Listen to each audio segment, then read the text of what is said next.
আল্লাহ তোমার জমিনে থেকে বারাটিয়া হয়েও আমি মালিক সেজে বসেছিলাম। আল্লাহ প্রত্যেকটা নিঃশ্বাসে নিঃশ্বাসে আমি তোমার নাফরমানি করে তোমার দেয়া রিজিক খেয়ে তোমার নাফরমানি আমি প্রত্যেকদিন অনেক করেছি। আল্লাহ তোমার সামনে যে আমি চেহারা নিয়ে যাব সেই চেহারা আমার কাছে নেই যদি তুমি মাফ না করো। আল্লাহ আল্লাহ আজকে আমি তোমার কাছে নিজেকে পেশ করলাম আসামি হিসেবে। আল্লাহ আমার দিকে তাকাইও না, তোমার রহমান রহিম নামের দিকে তাকাই। আল্লাহ তুমি মাফ করে দাও আমাদের। কিভাবে মানুষকে কাঁদাতে হয় আমরা ভালো করে জানি, কারো মানুষের মুখ থেকে হাসিটাকে কিভাবে কেড়ে নিতে হয় আমরা ভালো করে জানি, প্ল্যানিংটা কিভাবে মানুষকে কষ্টের মধ্যে ফেলতে হয় আমরা জানি, মানুষকে কিভাবে গর্ত করে ধাক্কা দিয়ে ফেলে দিতে হয় আমরা জানি, উপকারকারীকে কিভাবে পিছন থেকে ছুরি দিয়ে আঘাত করতে হয় আমরা ভালো করে জানি, পিন লাগাইয়া প্যাঁচ লাগাইয়া কিভাবে বিয়ে ভাঙতে হয় আমরা ভালো করে জানি, কিভাবে ভাই ভাইয়ের মধ্যে দ্বন্দ্ব লাগাই দিতে হয় আমরা ভালো করে জানি, মানুষের অন্তরে আঘাত দেওয়াটা আমরা ভালো করে জানি, মানুষের অন্তরে তীরের মতো আঘাত দিয়ে ক্ষত বিক্ষত করে দেওয়া আমরা ভালো করে জানি, মানুষকে কষ্টের মধ্যে ফেলা, যন্ত্রণার মধ্যে ফেলা। কথা বলেন ঠিক কিনা? আপনি যদি কখনো এমন পরিস্থিতিতে পড়েন আপনার ডানে বামে সাহায্যকারী কেউ নাই, কিন্তু আপনাকে টিকে থাকতে হবে, সেই দিন যদি আপনি এখান থেকে সম্পূর্ণ 100% ওয়ামাইয়াত্তাকিল্লাহ ইয়াজআল লাহু মাখরাজা রবের উপর তাওয়াক্কুল ভরসা করতে পারে, রবের সে আয়াত আপনার জন্য নিয়ামত হবে। ইয়াজআল লাহু মাখরাজান, আপনার চোখ দেখবে বাঁচার কোনো রাস্তা নাই, সেখান থেকেও আল্লাহ আপনার জন্য রাস্তা খুলে দিবেন। সুবহান। রব বলে রিজিক নিয়ে এত টেনশন করার দরকার কি? রিজিকের মালিক তো আমি আল্লাহ রাজ্জাক। তুই শুধু ভরসা কর এখান থেকে, শুধু এই জায়গাটা থেকে আমার নবীর প্রেমটা নিয়ে আমার উপর তাওয়াক্কুলটা কর, এতটুক বল আমার আল্লাহ আছে, আমার একজন আল্লাহ আছে, আমার একজন আল্লাহ আছে, আমার একজন আল্লাহ আছে, আমার একজন রাজ্জাক আছে, আমার একজন রহমান আছে, আমার একজন রহিম আছে, আমার একজন কাদির আছে, আমার একজন মালিক আছে। রব বলে হাসবুনাল্লাহ, যে বলবে আমি আল্লাহ তার জন্য যথেষ্ট, আসলে আমি আল্লাহ তার জন্য যথেষ্ট হয়ে যায়। বেশিরভাগ আমাদের নেক আমল নষ্ট হয়ে যাচ্ছে শুধু একটা কারণ, এটা ধরতে একদম নরম, দেখতেও ছোট্ট, এমন কাজ করে ফেলে অনেক শক্তিশালী ব্যক্তিকে কথার আঘাত দিয়ে স্ট্রোক করে শোয়াই দিতে পারে। এই নরম জায়গাটা, নরম জিহ্বাটা অনিয়ন্ত্রিতভাবে যখন কথা বলে তখন কত মানুষের হৃদয়ে যে রক্তক্ষরণ হয়, শরীরের রক্তগুলো দেখা যায় ব্যান্ডেজ দিলে শেষ হয়ে যায়, কিন্তু 5-10 বছর আগের দেওয়া কষ্ট মানুষের অন্তরে এখনো দীর্ঘ নিঃশ্বাস হয়ে এখনো বেঁচে আছে। আমাদের ওয়াইলুল্লি কুল্লি হুমাজাতিল লুমাজা, বেশিরভাগ মানুষের আমাদের নেক আমল আমরা নষ্ট করি নিজের হাতে নিজের পায়ে কুড়াল মারি। কিভাবে? এই জবান দিয়ে মানুষকে কষ্ট দেয়। আমরা মনে করি কি এটা কথার সামনে 4টা কথা যদি শুনাইতে না পারি আমার তো ওয়েট থাকবে না, আমার তো ভ্যালু থাকবে না, আমার ইজ্জত থাকবে না। যদি 2টার বিপক্ষে 4টা শুনে দিতে পারি সবাই বলবে যে আমার একটা পাওয়ার আছে। মনে রাখবেন, শয়তানের চোখে জিতলে রহমানের চোখে হেরে যাবেন, আর রহমানের চোখে যদি আপনি একবার জিতে যান দুনিয়া তো আপনার বাদশাহী, আল্লাহ চাহে তো হাসরের ময়দানও আল্লাহ আপনাকে ইজ্জতওয়ালা বানাই দিবে। সুবহান। প্রতিশোধ নিলে কতক্ষণ মজা পাবেন? হয়তো 1 মিনিট 2 মিনিট 5 মিনিট, যতক্ষণ আপনার সেই ভিতরটা কথাটা কাজ করবে। আর আপনি যদি প্রতিশোধ নেওয়া ছাড়া ক্ষমা করে দেন, ক্ষমা করা রবের সুন্নত, আপনি যদি ক্ষমা করে দেন আপনার নিজের দিলটাকে এমন প্রশস্ত মনে হবে, এমন শান্তি মনে হবে, অন্যকে নিজের পকেটে টাকা দিয়ে খাওয়াই দেখেন নিজে খাওয়ার চাইতেও বেশি শান্তি লাগে, বেশি শান্তি লাগে। সেজন্য মনে রাখবে, হামলার বিপক্ষে হামলা নয়, রাগের বিপক্ষে রাগ নয়, আল্লাহর দিকে তাক। আল্লাহর সব বান্দা যারা আপনাকে কষ্ট দিয়েছে ইচ্ছায় অনিচ্ছায়, জেনে না জেনে, বুঝে না বুঝে, সবাইকে মাফ করে দিবেন। এবার আপনি বলবেন ভাইয়া যে আমার উপর জুলুম করেছে আমি তাকে মাফ করলে তাহলে তার সাজাটা কিভাবে হবে? আমি বলবো ভাই বিচারটা আপনি কইরেন না, বিচারটা রবের উপর দিয়ে আপনি মাফ করে দেন। ওনার সাজা ওনার রব দিবে, আপনার দেওয়া লাগবে না। আপনি দিলে কয়টা দিতে পারবেন? 2টা ঘুষি দিতে পারবেন। বেশি বেসাচ্চা ঘুষি বললে তো পুলিশ আসে আবার আপনারা নিয়ে যাবো। তো আল্লাহর দিকে তাকায় আপনার চাস্তো ভাই, জ্যাঠতো ভাই, স্বামী, স্ত্রী, মা, বাবা, ভাই বোন যেই হোক XYZ, আল্লাহর দিকে তাকায় মাফ করে দেন। কেন মাফ করবে? রব বলে আমার জন্য আমার দিকে তাকিয়ে অন্যকে ক্ষমা করে আমি আল্লাহ খুশি হয়ে তাকে ক্ষমা করে দিই। আপনি নিজে ক্ষমা পাওয়ার জন্য অন্যকে মাফ করে দেন, কোনো দাড়ি কমা রাখার দরকার। তো জান্নাতীরা কি করে জানেন? জান্নাতীরা বলে যে আল্লাহ অমুককে জান্নাত দাও, আল্লাহ অমুককেও তুমি জান্নাত দাও, অমুককে জান্নাত, আল্লাহ আমার চাস্তো ভাই জ্যাঠতো ভাইকেও তুমি জান্নাত দাও, আল্লাহ আমার মামা চাচাকেও তুমি জান্নাত দাও, আল্লাহ আমার জায়গা খাইছে যে আমার মামা আমার যেটা, আল্লাহ তাদেরকে তুমি কষ্ট দিও না, তাদেরকেও তুমি জান্নাত দাও। আল্লাহ আমার স্ত্রীটা আমাকে অনেক কষ্ট দিচ্ছে, স্বামী হিসেবে আমি তাকে মাফ করে দিছি, আল্লাহ আমার স্ত্রীকে তুমি জান্নাত দাও, আল্লাহ আমার স্বামীকে তুমি জান্নাত দাও, উনি আমার উপর অনেক অত্যাচার করেছে, আল্লাহ আমি মাফ করে দিয়েছি, কারণ আমি জানি ক্ষমাকারীকে নাকি তুমি ভালোবাসো, তোমার ভালোবাসা পাওয়ার জন্য আমি কারোর উপর রাগ রাখি নাই, আমি মাফ করে দিয়েছি সবাইকে, সবাইকে মাফ করে দিয়েছি। আল্লাহ অমুককে জান্নাত দাও, অমুককে জান্নাত দাও, অমুককে জান্নাত দাও। একজনে সবার জন্য জান্নাত খুঁজে রবের কাছে যখন দরখাস্তগুলো যায়, ফেরেশতা নিয়ে যায়, রব বলে যে আমার বান্দা সবার জন্য জান্নাত খুঁজলো, নিজের জন্য কিছু খুঁজে নাই।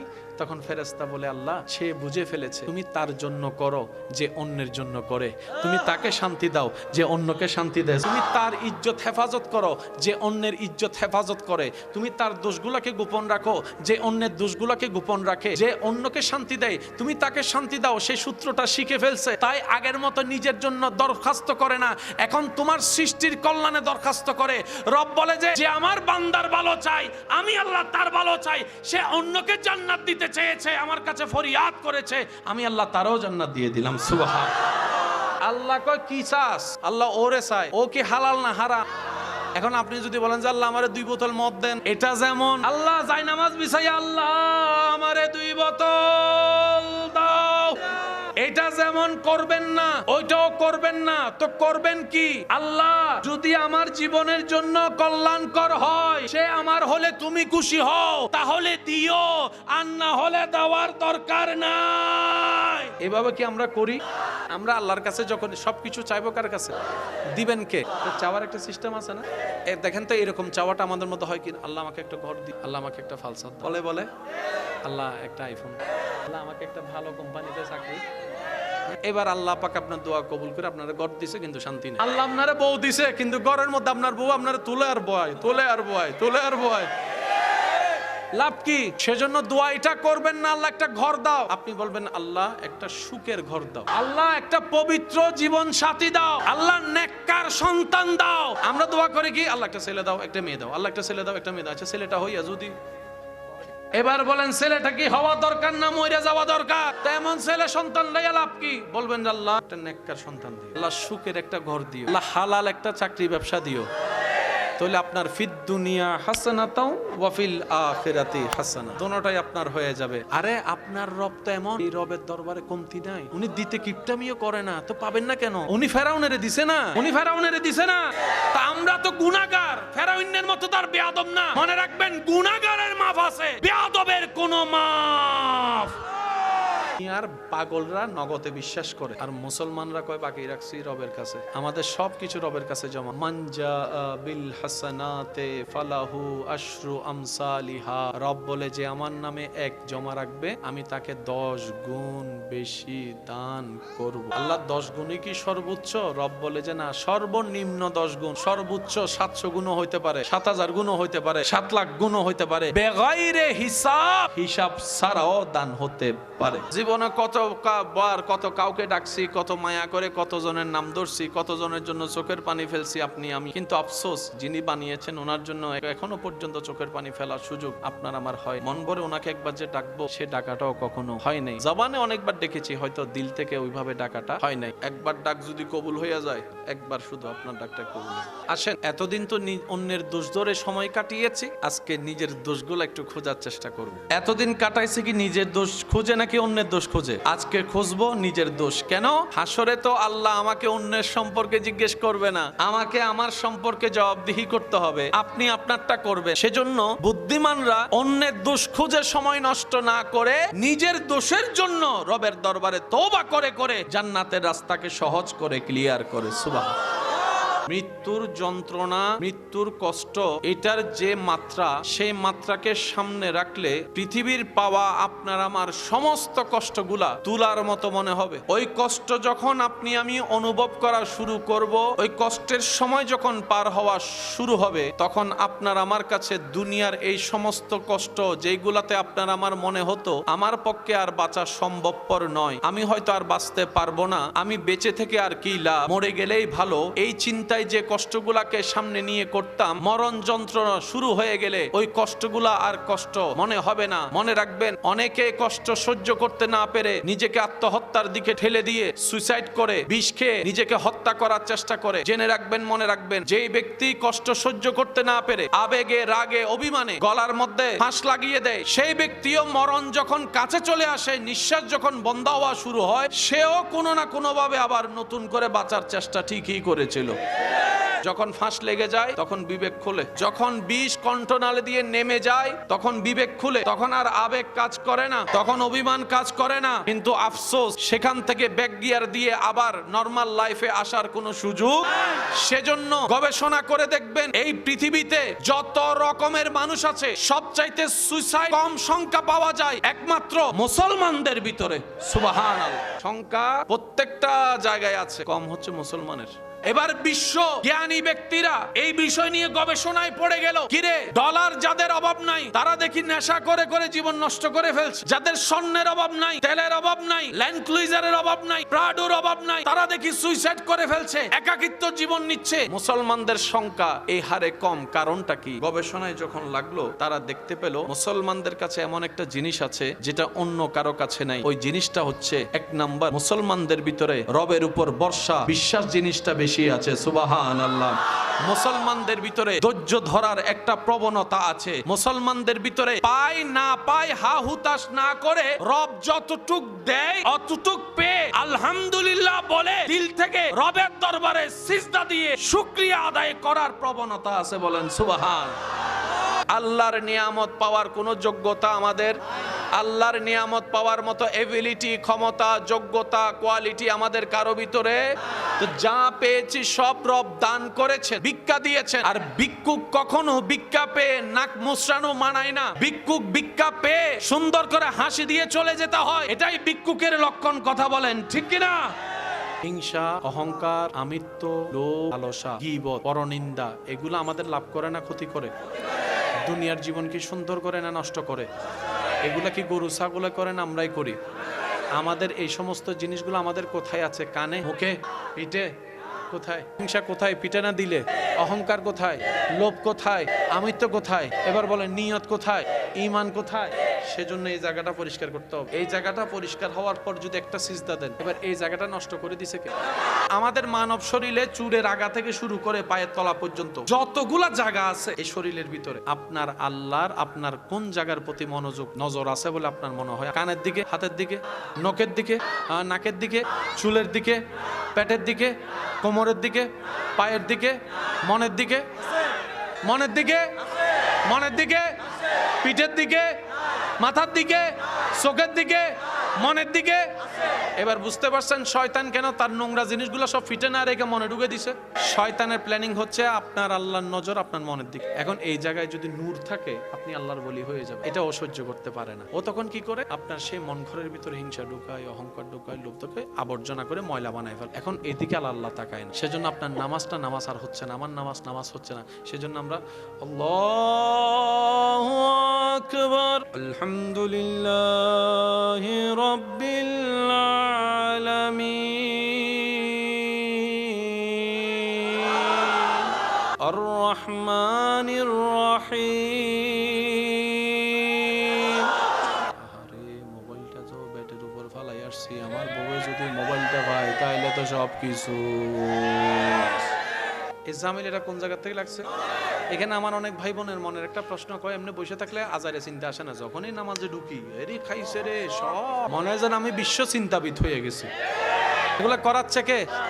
কেন করাচ্ছে? তাকে জিজ্ঞেস করেন, আমি নামাজ পড়ি তুই আমার ডিস্টার্ব করস কেন? তখন সে বলে যে আমি একা জাহান্নামে যাবো, কিন্তু তোরও লইয়া যাবো, তোরও লইয়া যাবো। তুই নামাজ পড়লে তোর গুনাহ মাফ হয়ে যাবো, তুই নামাজ পড়লে তো আল্লাহর প্রিয় হবি, তুই আল্লাহর প্রিয় হলে তো জাহান্নামে কেমনে নিব? আমি একা একা জাহান্নামে?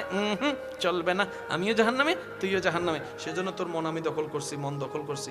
এবার বুদ্ধিমানরা চিন্তা করে খাইছে না দে সবচেয়ে দামি জায়গার নাম, সবচেয়ে দামি জায়গা সিনার ভিতর সবচেয়ে দামি জায়গার নাম কলব, আর কি মন, যেটাকে আপনারা বলেন। আমাকে যেভাবে হোক এই মনটারে ধুইতে হবে। সারফেস সেল দিয়ে ধোয়া যাবে, ওপেন হার্ট সার্জারি করেও ধোয়া যাবে।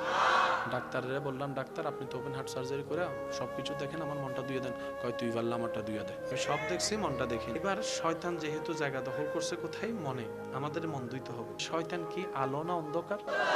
সে আলো সইতে পারে ফেঁসার মতো, সে শুধু রাতে বাইরে হয়। সে আলো সইতে পারে। কোরআন তেলাওয়াতের মধ্যে নূর আছে না নাই? আজানে নূর আছে না নাই? জিকিরে নূর আছে না নাই? এই নোটটা যেদিন আপনি এখানে জমাইতে পারবেন, এবার সওয়াবটা কোথায় জমা হয়, কোথায় লেখা হয়? দুই কাঁধে দুইটা কি আছে? ডান কাঁধের ফেরেশতা কি লেখে? সওয়াব। বাম কাঁধের ফেরেশতা কি লেখে? গুনাহ। আপনি যে জিকির করলেন এটাতে কি হয়েছে? গুনাহ না সওয়াব? তো সওয়াবটা কোন কাঁধে লিখবো? এই যে আপনারা পড়লেন সওয়াব সব এখানে জমা হয়েছে, কিন্তু এখানে তো কিছু জমা হয় না। জামিলা লাগে এখানে, আমরা এখানে জমাতে, এটাতে জমাতে এটা লাগবে, এখানে জমাইতে ওই ঈমানের নিয়তটা লাগবে। কিভাবে? আমি আমার আল্লাহর জন্য করছি, শুধু আল্লাহর জন্য, লিল্লাহি লিল্লাহ। কেউ শুনুক না শুনলেও আমার কোনো আপত্তি নেই। আমি লা ইলাহা ইল্লাল্লাহ, আল্লাহর জন্য, আল্লাহ শুধু তোমার জন্য, তোমার জন্য, তোমার জন্য। তো একদিনে তো আপনি বলি হতে পারবেন না, ওই মনের স্পিডে তো আপনার হবে না। সেজন্য ভিতর থেকে যখন আপনি নিয়ত করবেন লিল্লাহে লিল্লাহে লিল্লাহে, আল্লাহ বলবেন আমি তোর জন্য, আমি তোর জন্য, আমি তোর জন্য, বলেন না সুবহানাল্লাহ। আল্লাহ যদি আহকামুল হাকিমিন হয়ে সেকেন্ডের কারো থেকে হিসাব নাই যে তোর আমি যতটুকু হায়াত দিয়েছি সেকেন্ডের হিসাব আমার বুঝাই দে। যদি বুঝাই দিতে পারোস, আমার সন্তুষ্টি করতে পারোস, তাহলে জান্নাত দিব। একজন বান্দা দাঁড়ায় বলেন তো আমি আল্লাহর হিসাবে পার হয়ে জান্নাত যাব? নাই। সেজন্য আমরা আল্লাহর রহমতের আশাবাদ। আর হাসরের ময়দানে আল্লাহর সেই রহমত বান্দাদের জন্য যত ধরনের পদ্ধতিতে খুলবে, একটা পদ্ধতি হচ্ছে শাফাআতে মুস্তাফা নবী রাহমাতুল লিল আলামিনের সুপারিশ। সেজন্য হাসরের ময়দান আমরা আমলের উপর ভর করে যাব না, রবের দয়ার ভিক্ষুক হয়ে যাব। একাকী নামাজ পড়লে হবে কি হয় না? তারপর আলেমরা আমাদেরকে পরামর্শ দেয় তোমরা পারলে জামাতে গিয়ে নামাজ পড়ি, যদি কোথাও মসজিদ না পাও 5-6 জন থাকো, তোমরা জামাত করে নি। তো জামাত করলে ফায়দা কি? সবাই এক বাক্যে বলবেন সওয়াব বেশি। সওয়াব বেশির পিছনেও কিন্তু আরেকটা গভীর কারণ আছে। জামাতে নামাজ আদায়কারীর কারো একটা রুকু সিজদা তাসবিহ যদি রবের দরবারে কবুল হয়ে যায়, আদায়কারী নামাজির একটা আমল যদি রবের দরবারে কবুল হয়ে যায়, ফেরেশতা যখন সে আমল নিয়ে রবের কাছে যায়, রব জিজ্ঞেস করে আদায়কারী কি আর কেউ ছিল না? ফেরেশতা বলে যে আল্লাহ আরো 5-10 জন তো ছিল, কিন্তু তাদের ইবাদতের কোয়ালিটি আমাদের পছন্দ হয় নাই, যেটা তোমার দরবারে পেশ করা যায়। রব বলে যে একজনেরটা কবুল করলাম, আর গুলো যদি বাদ দিই আমার বান্দারা তো কষ্ট পাবে, এরটা কবুল করলাম, এর উসিলায় ওদেরটাও কবুল করে নিলাম। সেজন্য একত্রিত হয়ে করাটা ভালো। এই যে আপনারা জানেন লাস্টে মুনাজাতের মধ্যে মুনাজাত করে কয়জন? আল্লাহ আমাদের সবাইকে তুমি মাফ করে দাও। দোয়া করছে কয়জন? সবাই মিলে কি বলছে? আমিন। মানে কি? আমিন মানে হচ্ছে যে আল্লাহ উনি যে কথাটা বলছে আমরাও একমত। জবান খুলছে একজন, দোয়া করছে একজন, সবাই মিলে আমিন বলে স্বীকৃতি দিয়েছেন। এই এতগুলা আমিনের ভিতর একটা আমিন যদি কবুল হইয়া যায়, এবার আপনারাই বলেন জান্নাত পাওয়া কঠিন না সহজ? জান্নাত পাওয়া কঠিন না সহজ? আরে যার রব রব্বুল আলামিন, যার নবী রাহমাতুল লিল আলামিন, সে যদি জান্নাত না পায় আর কে পাবে জান্নাত? জান্নাত আর কে পাবে? রহমানের বান্দাই তো পাবে, রউফুর রহিমের উম্মতেই তো জান্নাত পাবে। কথা বলেন ঠিক কি না? জান্নাত পাওয়া সহজ, আমরা নিজেরাই রাস্তা কঠিন বানিয়ে ফেলি। আমরা কি আসলে আল্লাহ পাক কি আমাদেরকে দেন না, নাকি আমরা নিতে জানি না? ইন্নামাল আমালু বিন্নিয়াত কোথায় থাকে? এবার আপনি কাউকে দান করেছেন, দান করলে গুনাহ নাকি সওয়াব? এটা দিয়ে জান্নাত পাওয়া যাবে কি যাবে না? কিন্তু আপনি নিয়তের মধ্যে যদি বলেন যে মানুষ আমাকে বাবা বলবে, এবার বেশিরভাগ আমল নষ্ট হওয়ার পিছনে মনের একটা দায় আছে না নাই? সেজন্য নবী বলে আগে মন ঠিক করো, আগে মন, তারপরে কাম। আমরা মনটা ঠিক না করে কামের মধ্যে এমন ভাবে লাগছি, এখন নিজের আমল দেখা অন্যজনের জাহান্নামী মনে হয়। এবার বলেন জান্নাত দিবেন কে? জাহান্নাম দেওয়ার সিদ্ধান্ত কার?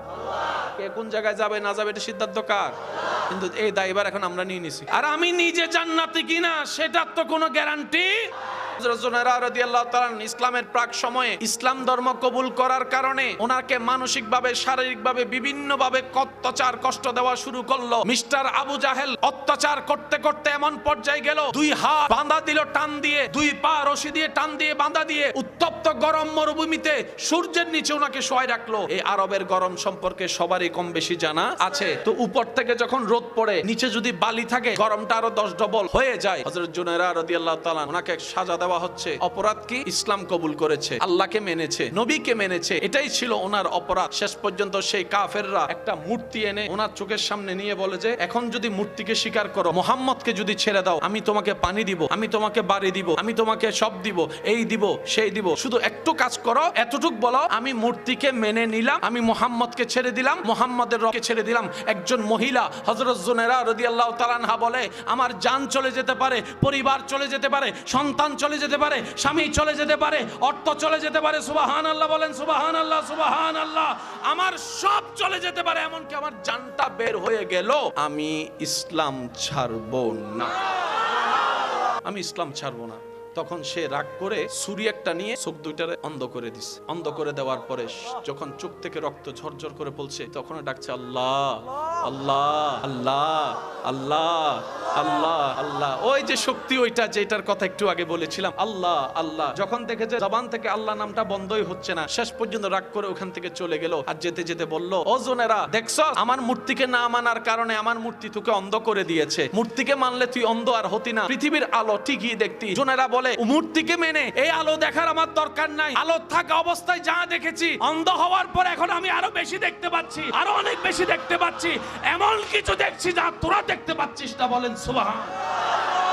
তারা বলে, জোনেরা, মূর্তিকে না মানার কারণে চোখ হারাইছস, তোর আল্লাহ যদি সত্য হয়, তোর নবী যদি সত্য হয়, দেখি চোখ ফিরে দিতে বলতো। চ্যালেঞ্জ দিচ্ছে, চোখ ফিরে দিতে বলতো। জোনেরা রাদিয়াল্লাহু তাআলা সিজদায় পড়ে গেলেন। নবীর প্রেমিক জোনেরা সিজদায় পড়ে গিয়ে বললেন, আল্লাহ, তোমার নামে চোখ হারিয়েছি, সেটা আমার সৌভাগ্য। আমার আর পৃথিবী দেখার দরকার নেই, আমি দেখেছি তোমার হাবিবের চেহারা মোবারক, আমি দেখে নিয়েছি আল্লাহ। আমার আর পৃথিবী দেখার কোনো স্বাদ নাই মাওলা, কিন্তু আমি আজকে চ্যালেঞ্জের শিকার হয়েছি। তারা চ্যালেঞ্জ করেছে, তুমি রব যদি সত্য হও, তোমার নবী যদি সত্যি হও, তাহলে আমার চোখের আলোক যাতে ফেরত আসে। চ্যালেঞ্জ দিয়েছে, আল্লাহ গো, আমার জন্য আমি চোখ চাচ্ছি না, তোমার ইজ্জতের খাতিরে আমার চোখ আমাকে আবার ফেরত দাও, তোমার নবীর ইজ্জতের খাতিরে চোখ আমাকে ফেরত দাও। এভাবে কান্না করতে করতে জুনায়রা রাদিয়াল্লাহু তাআলা আনহা গড়ায় পড়ে ঘুমাই গেলেন, বেহুশ হয়ে গেলেন। ঘুম থেকে উঠে দেখে চোখ খুলে পৃথিবীর আলো আবার দেখতে পাচ্ছে। মুসলমান হচ্ছে সে জাতি যারা ভেঙ্গে পড়ে গেলেও আবার নতুন করে দাঁড়াতে পারে। মুসলমানদেরকে এমন আল্লাহ শক্তি দিয়েছেন যে শক্তিটা আর কারো কাছে নাই, কিন্তু আমরা নিজেদের শক্তি কখনো চিনিই না। যে আমি এটা আলগালাম, তো কিসের শক্তি? শরীরে যে জিনিসটা আলগালাম, এটা হচ্ছে শরীরের শক্তি। আরেকটা হচ্ছে মনের শক্তি। রাতের 2টা-3টা বাজে যখন আসার সময় রাস্তার মধ্যে দেখেন কুত্তা একটা বসে রয়েছে, এর আয়ে না, কিসের ভয়? মনের মধ্যে সাহস, শক্তি। একটা হচ্ছে শরীরের শক্তি, যেটা ওনার কাছে আছে, কিন্তু পা আগাচ্ছে না কেন? আর যাদের মনের শক্তি আছে তারা কুত্তার ফাঁস দিয়ে চলে যায় ফুলাইয়া এমনি করে। তাহলে একটা হচ্ছে শরীরের শক্তি, আর একটা হচ্ছে মনের শক্তি। এবার এই দুই প্রকারের শক্তি আমাদের সবার ভিতর আছে না নাই? আমাদের সবার ভিতর আছে না নাই? অন্যদের ভিতরে, তাদের ভিতরে, ওই ওদের ভিতরে, ওই পশ্চিমাদের ভিতরে, বড়দের ভিতরে, সবার ভিতরে এই দুই শক্তি সবার ভিতর আছে। কিন্তু একটা শক্তি আল্লাহ শুধু মুসলমানদেরকে দিয়েছেন, এটা আর কাউকে দেয় নাই, ওটা হচ্ছে ঈমানি শক্তি। এবার আসেন আমার ভাইয়েরা, কোথাও ঝগড়া করতে গেছেন, আপনি নিয়ে গেছেন 5 জন, ওখানে যাইয়া দেখলেন 50 জন, জীবন আর ঝগড়া করবেন? আপনি তখন বলবেন, না রাস্তা ভুলে গেছি তো, এদিকে আইছিলাম। 5 জন কখনো 50 জনের সামনে দাঁড়াবে না, এটাই বাস্তবতা। কিন্তু পৃথিবীর সমস্ত মানুষের চিন্তাকে মিথ্যা প্রমাণ করে দিয়ে বদরের প্রান্তরে 313 জন আনুমানিক সাহাবা বদর অভিমুখে রওনা হচ্ছে। যুদ্ধের মতো যথাযথ সরঞ্জাম নেই, বিরোধী দলে 1000 জনের অধিক সৈন্য, তলোয়ার তাদের পরিপক্ক। মুসলমানদের তলোয়ার নাই তেমন, বল্লম নাই তেমন, ওট নাই তেমন, ঘোড়া নাই তেমন। আবার অন্যদিকে পেটের মধ্যে ক্ষুধা। একজন মুসলমান যাদের পরিবার আছে, সন্তান আছে, পরিবার আছে, বাঁচার ইচ্ছা আছে, এমন যুবকেরা, এমন সাহাবায়ে কেরাম এক কদম বদর অভিমুখে রওনা করতে লাগলেন। সামনের দিকে যেতে লাগলেন। দৃশ্যমান হয়ে গেল 1000 জনের সৈন্যদল সামনে দাঁড়িয়ে আছে। ওরা যদি সবাই ঝাঁপাই পড়ে 313 জনকে শেষ করা বেশি বড় ব্যাপার হবে না, কারণ সংখ্যাই তো অধিক্য, তেমন যুদ্ধের সামগ্রী নাই। সাহাবায়ে কেরাম চলে যাচ্ছে। জগৎ জিজ্ঞেস করছে, আপনাদের কি জানের মায়া নাই? পরিবারের প্রতি পিছু টান নাই? আপনারা তো পারবেন না, 313 জন হয়ে 1000 জনের জন্য কিভাবে যুদ্ধ করবেন? আপনারা কোন সাহসে যাচ্ছেন? সাহাবায়ে কেরাম উত্তর দেয়, এখানে দেহ ফেল হয়ে যায়, এখানে মন ফেল হয়ে যায়। আজকে আমাদের কদম সামনের দিকে যাচ্ছে মৃত্যুর ভয় না করে। এটা হচ্ছে প্রেমের শক্তি, ঈমানি শক্তি। 2 হাত তুলে দেখাই, বলেন ঠিক কিনা? রোগী যখন কোন বড় রোগে আক্রান্ত হয়, ডাক্তার রোগীকে কখনো রোগ সম্পর্কে জানায়? যার রোগ হয়েছে সে না জানার অধিকার। তখন ডাক্তার মহোদয় বলে, আপনার সাথে কে এসেছে? আমার ভাই আসছে। ঠিক আছে, ওনাকে একটু আসতে বলেন, আপনি একটু ওদিকে গিয়ে বসেন। যা শোনানোর তারে শোনাই, রোগীরে শোনাই। ডাক্তারকে আমরা বললাম, ডাক্তার মশাই, যিনি রোগী ওনাকে না শুনে আপনি অন্যকে শোনাচ্ছেন কেন? হে তেরে যদি আমি শোনাই, হে মরার আগে মইরা যায়। কেউ যখন কোনো অসুস্থ হয়, শরীরে কোনো রক্তক্ষরণ হয়, তখন যারা ডাক্তারের কাছে নিয়ে যায় তারা বলে যে, এই চোখ খোলা রাখ, চোখ খোলা রাখ। আরে কিচ্ছু হয় না বেটা, এর চেয়ে বড় রোগে মানুষ ভালো হয়ে গেছে, তুই এগুলো কোনো ব্যাপার নেই। এই তো এই 2 মিনিট পৌঁছাইতে লাগবো, এখন আর আধা ঘন্টা, রুগীরে শোনাই 2 মিনিটে এই তো গাড়ি এই তো চলে আসছে। তুই তো বেটা আমরা আছি না। যখন বলে আমরা আছি তখন কি ধরে, যখন সাহস দিতে প্রয়োজন হয় তখন হাত ধরতে হয়। আসি তো হাতে হাত লাগলে কেমন জানি মনের মধ্যে একটা শক্তি, সাহস। যখন মন খারাপ করে তখন কি হাত ধরে না, মাথায় হাত বুলাই, চিন্তা করিস না, কিছু না, এগুলো কিছু না। এটার একরকম রিয়াকশন, এটার একরকম রিয়াকশন। হাতে ধরলে সাহস।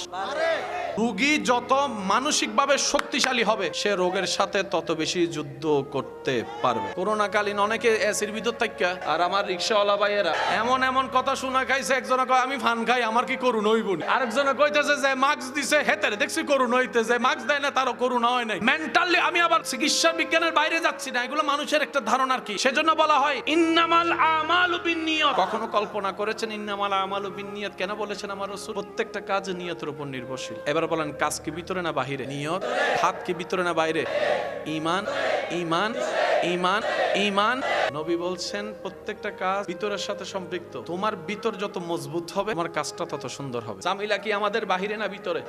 আমাদের বিশ্বাস লেভেল কি বরাবর আছে না কমছে? এটাকে একটু কি করতে হবে? আমাদের ঈমানটা একটু মজবুত করতে হবে। ঈমান কি বাহিরে না ভিতরে? সেজন্য মনে রাখবেন, মানুষের কাছে সবচাইতে দামি জায়গার নাম মাথা। মানুষের কাছে সবচাইতে দামি জায়গার নাম মানব দেহের ভিতরে মাথা। আর মুসলমানদের কাছে মানব দেহে সবচাইতে দামি জায়গার নাম সিনা। এই পেজগুলো না বুঝার কারণেই আমরা অঙ্কে ফেল হচ্ছি। a+b² প্রথম একটু সবারই কঠিন লাগে। মানুষের কাছে দামি জায়গার নাম, মুসলমানদের কাছে দামি জায়গার নাম। সেজন্য নিউটনের ব্রেন নিয়ে পরীক্ষা চলে, আইনস্টাইনের সে যোগ্যতা নিয়ে প্রশ্ন করে এখনো পরীক্ষা চলে, কিন্তু আবু বকর সিদ্দিক নিয়ে পরীক্ষা করার ক্ষমতা 1 লক্ষ নিউটনের 1000 বার ফরাইতে পারবে মৌলা আলী শের খুদা। ওনাকে নিয়ে এখনো পর্যন্ত পরীক্ষা করার ক্ষমতা নাই। কারণ পরীক্ষা ইটার চলে। ওপেন হার্ট সার্জারি করলে আপনি কলিজা পাবেন, হার্ট পাবেন, কলব পাইতেন না। মানুষের কাছে দামি জায়গার নাম কি? মুসলমানদের কাছে দামি জায়গার নাম কি? সত্যি করে একটা কথা বলবেন, নিজের দোষ স্বীকার করে। এই পর্যন্ত আপনার আমার বেশিরভাগ পরিশ্রম, মনোযোগ কি সাজানোর জন্য চেষ্টা করেছি? সিনা নাকি মাথা? মাথা দুনিয়া পর্যন্ত শেষ, সিনা দুনিয়া তো চলে, কবরও চলে, হাসরও চলে, জান্নাতও চলবে। সিনা যেটাকে কাজ করা দরকার সেটাতে কাজ, আর যেটাতে কাজ না করলেও চলবে। হযরত জয়নুল আবেদিন রাদিয়াল্লাহু তাআলা, যিনি কারবালার ময়দান থেকে ফিরে এসেছেন, যিনি দেখেছেন কারবালার ট্র্যাজেডি নিজের সচক্ষে, মদিনা শরীফে ফেরত আসার পরে যখন এজিদ বাহিনীর একটা সদস্য নিজেকে বাঁচানোর জন্য মদিনাতে আশ্রয় নিয়েছে, থাকার কোনো জায়গা পাচ্ছে না, কোথায় থাকবে? মদিনাবাসীর কাছে গিয়ে যখন বলল, মদিনাবাসী বললেন একটা ঘর আছে যেখানে গেলে তোমার মেহমানদারির কমতি হবে না। জিজ্ঞেস করা হলো কোন সে ঘর? বলে যে ইমাম হুসাইনের ছেলে জয়নুল আবেদিনের ঘরে তোমাকে নিয়ে যাওয়া হবে। সুবহানাল্লাহ। এবার চোরের মন তো পুলিশ, চোরের মন পুলিশ। সে বলে যে ওনার বাবাকে আমি হত্যা করেছি, এটা যদি উনি বুঝতে পারে তাহলে তো আমাকে মেরেই ফেলবে। ওখানে বাঁচার জন্য আসলাম, এখানেও মরণ, ওইখানেও মরণ। ইমাম জয়নুল আবেদিনের ঘরে গেলেন, যাওয়ার পরে ইমাম জয়নুল আবেদিন নিজের বিছানা ছেড়ে দিলেন ওনাকে থাকার জন্য। খাবার যা আছে নিজে না খেয়ে ওনাকে খাওয়ালেন। 3 দিন রাখার পর ওই মানুষটার ভিতরে একটা মনুষ্যত্ব জেগে উঠছে। আমার কি হায়া শরম নাই? কার ঘরে আমি মেহমানদারি নিচ্ছি, যার বাপকে আমি হত্যা করেছি। সি ভিতরে যখন তুফান শুরু হয়েছে, উনি 3 দিন পরে বলে যে আমাকে বিদায় দেন, আমি চলে যাব। ইমাম জয়নুল আবেদিন পকেট থেকে বের করে ওনাকে কিছু হাদিয়া দিয়ে বললেন রাস্তার খরচের জন্য এই টাকাগুলো রাখেন। এবার সেই ব্যক্তির অন্তরে তুফানটা আরো বড় হয়ে গেল। কেমন মানুষকে আমি হত্যা করলাম, কেমন মানুষের পরিবারকে আমি হত্যা করলাম। কিছু দূর গিয়ে উনি ক্ষমা চাওয়ার জন্য আবার আসলেন, দরজা নক করলেন। ইমাম জয়নুল আবেদিন দরজা খুলে দেখে যে সেই ব্যক্তি দাঁড়িয়ে আছে। তখন সে চোখের পানি ছেড়ে বলে, আপনি হয়তো আমাকে চিনতে পারেন নাই, চিনলে ঘরও ঢুকতে দিতেন না, মেহমানদারি তো দূরের কথা। এই কথা শুনে ইমাম হুসাইনের সন্তান ইমাম জয়নুল আবেদিন বলে, প্রথম দেখায় আমি তোমারে চিনতে পেরেছি। যে প্রথম দেখায় আমি তোমাকে চিনতে পেরেছি, আমাকে চিনতে পারার পর ঘরে ঢুকতে দিলেন, থাকতে দিলেন, খাইতে দিলেন, ব্যাপার তো বুঝলাম না। এবার যেই কথাটা ইমাম জয়নুল আবেদিন বলেছে, ইমাম জয়নুল আবেদিন ইমাম হুসাইনের সন্তান বলে, ওই দিন তোমরা যা করেছিলে সেটা তোমাদের চরিত্র, আজকে আমি যা করেছি সেটা আওলাদের রাসূলের চরিত্র, মুসলমানের চরিত্র। সুবহান। যত ঝামেলার মূল, যত ফেসের মূল, সব ফেসের মূল হইল পেটটা যদি না থাকতো আর কোনো ঝামেলা।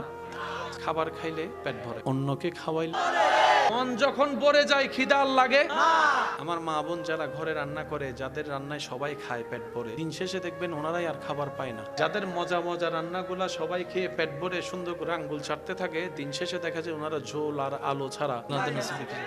এবার আমি আমার বোনকে গিয়ে বললাম, বোন আমার রান্নায় তো সবাই পেট ভরে খাইলো, তোমার কি খিদা লাগে নাই? সারাদিন পরিশ্রম করছে, সন্ধ্যার দিকেও লাগছিল, 8টার দিকেও লাগছিল, 9টা থেকে যখন সবাই খেয়ে খেয়ে প্রশংসা করতেছে, আমিও যখন দেখতেছি সবাই প্রাণ ভরে খাচ্ছে, ওদের খাওয়া দেখে আমার মন ভরেছে।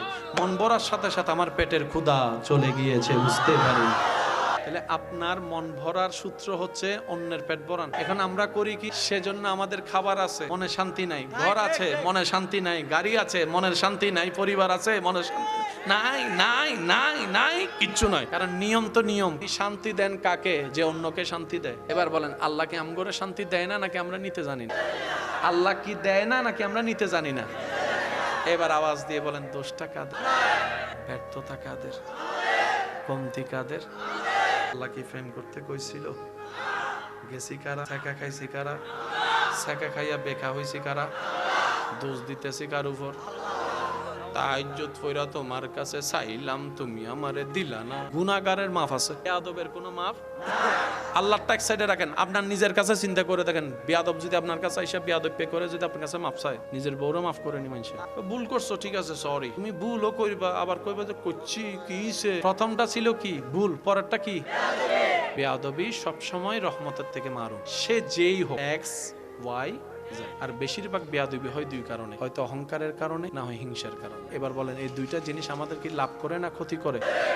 এবার বলেন, একজন মানুষ 40 বছরের সম্পত্তি কামাইছে 40 কোটি, কেউ যদি চাই দিবে? ভাইয়ে চাইলে, ছেলে চাইলে, বউয়ে চাইলে, আমি মরলে, আমি মরলে। এখন তাকে যদি কেউ মাথার উপর ধরে, লহ লহ লহ, সব বাচ্চা থাকলে বাফেন না। পৃথিবীর সব মানুষ, এমনকি মিস্টার ডোনাল্ড ট্রাম্পও ঠেকায় পড়ে গেলে সাসারও বাপ ডাকবে, নীতি থেকে সরে যাবে, রাস্তা ভুলে যাবে, রং পাল্টাই ফেলবে, সারা জীবনের কামানো সম্পদ যদি জান বাঁচাতে হয় দিয়ে দিবে। কিন্তু একমাত্র মুসলমান জাতি জান পর্যন্ত দিয়ে দেয়, ঈমান দেয় না। মৃত্যুর কথা শুনলে সবাই দাঁড়িয়ে যায়, মুসলমান এগিয়ে যায়। আমার অনেক যুবক ভাই বোনেরা দিনরাত পরিশ্রম করে, কেন?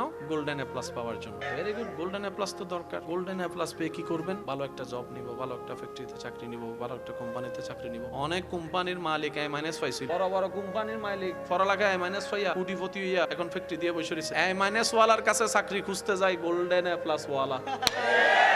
সেজন্য চাকরির দিকে মনোযোগের চাইতে উদ্যোক্তা হও। বেশিরভাগ বরকত আল্লাহ ব্যবসার মধ্যে রেখেছেন, হালাল ব্যবসায়। যাই করেন ছোটখাটো ব্যবসার সাথে থাকবেন, রবের উপর ভরসা করে হালাল ভাবে সততার সাথে, দেখবেন ওই ছোট্টটাকে আল্লাহ তাআলা এক সময় বিশাল। বাংলা সাবান আছে, কত সাবান আসছে বাজারে, কত সাবানে কত এড। বাংলা সাবান চুপ করে বসে রয়েছে, চলে বালামাল, বেশি অ্যাড লাগে না। সততা থাকলে প্রচারটা রবের পক্ষ থেকে হয়ে যায়। নিষ্ঠতা থাকতে হবে, আমি হালালে থাকবো, দুনিয়া উল্টে যাক, লস হলে লস, হালাল হালাল হালাল হালাল হালাল হালাল হালাল হালাল হালাল। প্রতারণা করব না, হালালে থাকবো। প্রতারণা করব না, হালালে থাকবো। আল্লাহর বান্দার সাথে 2 নম্বরই করব না, ওই বান্দার আল্লাহ আপনার 1 নম্বর জিনিসটাকে হাইলাইট করে দিবে। আমরা তো আসলে চাইতেও জানি না, নিতেও জানি না। আমরা চাইতেও জানি না, নিতেও জানি। হ্যাঁ, আমরা জানি, আসল কাজ জানি না। যত 2 নম্বরই আছে সব জানি। আর আমাদের সমাজে যারা 2 নম্বরই করে তাদেরকে বলা হয় চালাক। ওয়াও, মানুষটা যে চালাক, জানোস, যে ব্রেন কিরকম, কয় সে তো 10 জনের টুপি পরাই দিছে। যারা অন্যরে ঠকায় আমরা তাদেরকে কি বলি? চালাক। যে কয় চালাক সেও এক বোকা, যে নিজের চালাক ভাবে সে আরেক বোকা। তবে আমি আপনাদেরকে একটা সহজ সমীকরণ বলবো, যে ব্যবসার মধ্যে 100তে 20% লাভ, 80% লস যাবেন। যে ব্যবসার মধ্যে 100তে 90% লস, 10% লাভ যাবেন। যে ব্যবসার মধ্যে 100তে 100% লস যাবেন। আপনি যদি 2 টাকা দিয়ে 100 টাকা হারাই ফেলেন, লস। আর লস আমরা তো ভালো বুঝি। এবার দেখেন, একজন মানুষ 10 জনের রিজিকে হাত বসাইছে। এই 10 জনের রিজিকের মধ্যে মনে করেন 10 লাখ টাকা ছিল, একজনের হাতাই দিছে। সে আসলে নিজেরটা, ও 10 জনেরটা হাতাই নাই, নিজেরটা কিভাবে হাতাইছে দেখেন। নিজেরটা লস করলো, নিজের ছেলে মেয়ের রাস্তাও বন্ধ করে দিল, নাতি পতির রাস্তাও। এবার টোটাল হিসাব টান দেন, টোটাল হিসাব। পৃথিবীর বুকে আমাদের হায়াতে জিন্দেগিতে আপনি, আমি, আমরা এই পর্যন্ত যত ধরনের মারাত্মক কঠিন সিচুয়েশন পার করেছি, ফেস করেছি, কষ্ট পেয়েছি, মৃত্যুর 1 সেকেন্ডের কষ্টের সামনে এই কষ্টগুলার কোনো অস্তিত্বই নাই। পৃথিবীতে অনেক ধরনের মানুষ আছে না নাই? অনেক মতে চিন্তায় বিশ্বাসী মানুষ আছে না নাই? এই সমস্ত বিশ্বাসী চিন্তাওয়ালা পার্থক্য মানুষদের ভিতরে সুইসাইডের সংখ্যা মুসলমানদের কম, নেশার সংখ্যা মুসলমানদের কম। আজকে এই আয়োজনে চলেন একবার চেষ্টা করি, নাই মামার চাইতে কানা মামা অনেক ভালো। মন খুলে আপন সৃষ্টিকর্তাকে, রহমতদাতাকে, যিনি আপনার হাজার দোষ জেনেও গোপন করে রেখেছেন, ওই আল্লাহকে একটু মোহাব্বতের আওয়াজে বলেন আল্লাহ, ইয়া আল্লাহ, ইয়া রহমান, ইয়া রহিম, ইয়া করিম, ইয়া সত্তার, ইয়া গফফার, ইয়া মালিক, ইয়া আজিজ, ইয়া আল্লাহ, ইয়া আল্লাহ। এখন কোন কাল? শীত থেকে বাঁচার জন্য সুইটার কম্বল কি জানে কয় পড়ছেন নি? শরীরে কি শীত লাগে না গরম লাগে? সত্যি করে কেন? এবার দেখেন, নিজের শরীরের তাপমাত্রা নিজের জানা আছে না? নিজের শরীরের তাপমাত্রা খেয়াল করেন, মনোযোগ খেয়াল করেন, সাহস খেয়াল করেন। এবার আমার মুখে মুখে বলেন, বাংলাদেশ নাম নিছেন কি নেন নাই? শরীরে কোনো পরিবর্তন? এবার কোন? কাশ্মীর, আমেরিকা, লন্ডন, ইংল্যান্ড, তারপরে গাড়ি, তারপরে বলেন বাড়ি, কোনো পরিবর্তন? বলেন আল্লাহু আকবার। আবার হাত নামায় আবার তুলবেন আল্লাহু আকবার। আবার করেন আল্লাহু আকবার। এবার নিজের শরীর দেখেন। যারা যারা বলছেন নিজের শরীর দেখেন, যারা যারা বলছেন নিজের মনের শক্তি দেখেন, যারা যারা বলেছেন নিজের শরীর তাপমাত্রা দেখেন, যারা যারা আল্লাহু আকবার বলেছেন তাদের মনের স্পিডটা দেখেন। যখন মুসলমানরা বদরের ময়দানে রবের নামে আল্লাহু আকবার দিয়ে যখন দড়ি দিয়ে এগিয়ে যাচ্ছে, আর গুনার জানের পরোয়া নাই, জানের মায়া নাই, পরিবারের মায়া নাই, খোদা ভুলে গিয়েছে, কোথায় আছে ভুলে গিয়েছে, তারা তখন শাহাদাত হওয়াটা নিজেদের জীবনের সফলতা মনে করতে শুরু করে দিয়েছে। চিৎকার দিয়ে বলেন সুবহানাল্লাহ। এই নিয়ামত আর কারো? বলেন এই নিয়ামত আর কারো? এটা আল্লাহ শুধু কাম করে দিস। আমাকে যারা দুই একজন ভালোবাসেন, আবদার করে একটা কথা বলে আপনাদের থেকে বিদায় নিন। জীবনে যতদিন বেঁচে থাকবেন কিছু কমন সহজ অভ্যাস করার চেষ্টা করবেন। তার মধ্যে একটা হচ্ছে রাত্রে ঘুমানোর আগে অজু করা। বলি সবাই, রাত্রে ঘুমানোর আগে অজু কর। অজু করে শুয়ে যা কাজকর্ম আছে, অজু করার পরে যা কাজকর্ম আছে সব শেষ করে যখন চোখে ঘুম আসবে, ঠিক ওই মুহূর্তে নিজেকে আল্লাহর দরবারে আসামি হিসেবে পেশ করে বলবেন আল্লাহ, নিজের জন্য ক্ষমা চাইবেন। কয়টা কাজ? দুইটা। তৃতীয় নম্বর, চতুর্থ নম্বর কাজ, মন ভরে নবীজির উপর দরুদ পড়বে। কারণ আমাদের থেকে নবীর দরুদ পাওয়ার একটা হক আছে না নাই? এটা কিন্তু সহজে আদায় করা হয়। রাত্রে ঘুমানোর আগে যদি এই অভ্যাসটা আমরা করতে পারি, অজু করে শুয়ে নিজের জন্য তওবা, পরকে ক্ষমা করে দেওয়া, নবীর উপর দরুদ পড়া, এইরকম যদি আপনি আমি জীবনে 50 বারও করতে পারি, এই 50 বারের ভিতরে যদি একবার কারো তওবা কবুল হয়ে যায়, সারা জীবনের গুনাহ মাফ হয়ে যায়। সেই ঈমান বিশ্বাস আমাদের আছে না নাই? সত্যি করে বলেন, আল্লাহর কাছে যাওয়ার মতো কোনো যোগ্যতা? সত্যি করে বুকের মধ্যে হাত রেখে বলেন, আল্লাহ তোমার জমিনের থেকে বারাটিয়া হয়েও আমি মালিক সেজে বসেছিলাম। আল্লাহ প্রত্যেকটা নিঃশ্বাসে নিঃশ্বাসে আমি তোমার নাফরমানি করেছি। তোমার দেয়া রিজিক খেয়ে তোমার নাফরমানি আমি প্রত্যেকদিন অনেক করেছি। আল্লাহ তোমার সামনে যে আমি চেহারা নিয়ে যাব, সেই চেহারা আমার কাছে নেই যদি তুমি মাফ না করো। আল্লাহ আজকে আমি তোমার কাছে নিজেকে পেশ করলাম আসামি হিসেবে। আল্লাহ আমার দিকে তাকায়ও না, তোমার রহমান রহিম নামের দিকে তাকাই। আল্লাহ তুমি মাফ করে দাও আমাদের। কিভাবে মানুষকে কাঁদাতে হয় আমরা ভালো করে জানি। কারো মানুষের মুখ থেকে হাসিটাকে কিভাবে কেড়ে নিতে হয় আমরা ভালো করে জানি। প্ল্যানিংটা কিভাবে মানুষকে কষ্টের মধ্যে ফেলতে হয় আমরা জানি। মানুষকে কিভাবে গর্ত করে ধাক্কা দিয়ে ফেলে দিতে হয় আমরা জানি। উপকারকারীকে কিভাবে পিছন থেকে ছুরি দিয়ে আঘাত করতে হয় আমরা ভালো করে জানি। পিন লাগাইয়া পেঁচ লাগাইয়া কিভাবে বিয়ে ভাঙতে হয় আমরা ভালো করে জানি। কিভাবে ভাই ভাইয়ের মধ্যে দ্বন্দ্ব লাগাই দিতে হয় আমরা ভালো করে জানি। মানুষের অন্তরে আঘাত দেওয়াটা আমরা ভালো করে জানি। মানুষের অন্তরে তীরের মতো আঘাত দিয়ে ক্ষত বিক্ষত করে দেওয়া আমরা ভালো করে জানি। মানুষকে কষ্টের মধ্যে ফেলা, যন্ত্রণার মধ্যে ফেলা। কথা বলেন ঠিক কিনা? আপনি যদি কখনো এমন পরিস্থিতিতে পড়েন আপনার ডানে বামে সাহায্যকারী কেউ নাই, কিন্তু আপনাকে টিকে থাকতে হবে, সেই দিন যদি আপনি এখান থেকে সম্পূর্ণ 100% ওয়া মান ইয়াত্তাকিল্লাহ ইয়াজআল লাহু মাখরাজা, রবের উপর তাওয়াক্কুল ভরসা করতে পারে, রবের সে আয়াত আপনার জন্য নিয়ামত হবে। ইয়াজআল লাহু মাখরাজান, আপনার চোখ দেখবে বাঁচার কোনো রাস্তা নাই, সেখান থেকেও আল্লাহ আপনার জন্য রাস্তা খুলে দিবেন। সুবহান। ওয়া ইয়ারযুকুহু মিন হাইসু লা ইয়াহতাসিব। রব বলে রিজিক নিয়ে এত টেনশন করার দরকার কি? রিজিকের মালিক তো আমি আল্লাহ রাজ্জাক। তুই শুধু বর্ষা কর এখান থেকে, শুধু এই জায়গাটা থেকে আমার নবীর প্রেমটা নিয়ে আমার উপর তাওয়াক্কুলটা কর, এতটুক বল আমার আল্লাহ আছে, আমার একজন আল্লাহ আছে, আমার একজন আল্লাহ আছে, আমার একজন আল্লাহ আছে, আমার একজন রাজ্জাক আছে, আমার একজন রহমান আছে, আমার একজন রহিম আছে, আমার একজন কাদির আছে, আমার একজন মালিক আছে। রব বলে হাসবুনাল্লাহ, যে বলবে আমি আল্লাহ তার জন্য যথেষ্ট, আসলে আমি আল্লাহ তার জন্য যথেষ্ট হয়ে যায়। বেশিরভাগ আমাদের নেক আমল নষ্ট হয়ে যাচ্ছে শুধু একটা কারণ, এটা ধরতে একদম নরম, দেখতেও ছোট্ট, এমন এমন কাজ করে ফেলে অনেক শক্তিশালী ব্যক্তিকে কথার আঘাত দিয়ে স্ট্রোক করে শোয়াই দিতে পারে। এই নরম জায়গাটা, নরম জিহ্বাটা অনিয়ন্ত্রিত ভাবে যখন কথা বলে তখন কত মানুষের হৃদয়ে যে রক্তক্ষরণ হয়, শরীরের রক্তগুলো দেখা যায় ব্যান্ডেজ দিলে শেষ হয়ে যায়, কিন্তু 5-10 বছর আগের দেওয়া কষ্ট মানুষের অন্তরে এখনো দীর্ঘ নিঃশ্বাস হয়ে এখনো বেঁচে আছে। আমাদের ওয়াইলুল্লি কুল্লি হুমাজাতিল লুমাজা, বেশিরভাগ মানুষের আমাদের নেক আমল আমরা নষ্ট করি নিজের হাতে নিজের পায়ে কুড়াল মারি। কিভাবে? এই জবান দিয়ে মানুষকে কষ্ট দেয়। আমরা মনে করি কি এটা কথার সামনে 4টা কথা যদি শুনাইতে না পারি আমার তো ওয়েট থাকবে না, আমার তো ভ্যালু থাকবে না, আমার ইজ্জত থাকবে না। যদি 2টার বিপক্ষে 4টা শুনে দিতে পারি সবাই বলবে যে আমার একটা পাওয়ার আছে। মনে রাখবেন, শয়তানের চোখে জিতলে রহমানের চোখে হেরে যাবেন, আর রহমানের চোখে যদি আপনি একবার জিতে যান দুনিয়া তো আপনার বাদশাহী, আল্লাহ চাহে তো হাসরের ময়দানও আল্লাহ আপনাকে ইজ্জতওয়ালা বানিয়ে দিবে। সুবহান। প্রতিশোধ নিলে কতক্ষণ মজা পাবেন? হয়তো 1 মিনিট, 2 মিনিট, 5 মিনিট, যতক্ষণ আপনার সেই ভিতরটা কথাটা কাজ করবে। আর আপনি যদি প্রতিশোধ নেওয়া ছাড়া ক্ষমা করে দেন, ক্ষমা করা রবের সুন্নত, আপনি যদি ক্ষমা করে দেন আপনার নিজের দিলটাকে এমন প্রশস্ত মনে হবে, এমন শান্তি মনে হবে, অন্যকে নিজের পকেটে টাকা দিয়ে খাওয়াই দেখবেন, নিজে খাওয়ার চাইতেও বেশি শান্তি লাগে, বেশি শান্তি লাগে।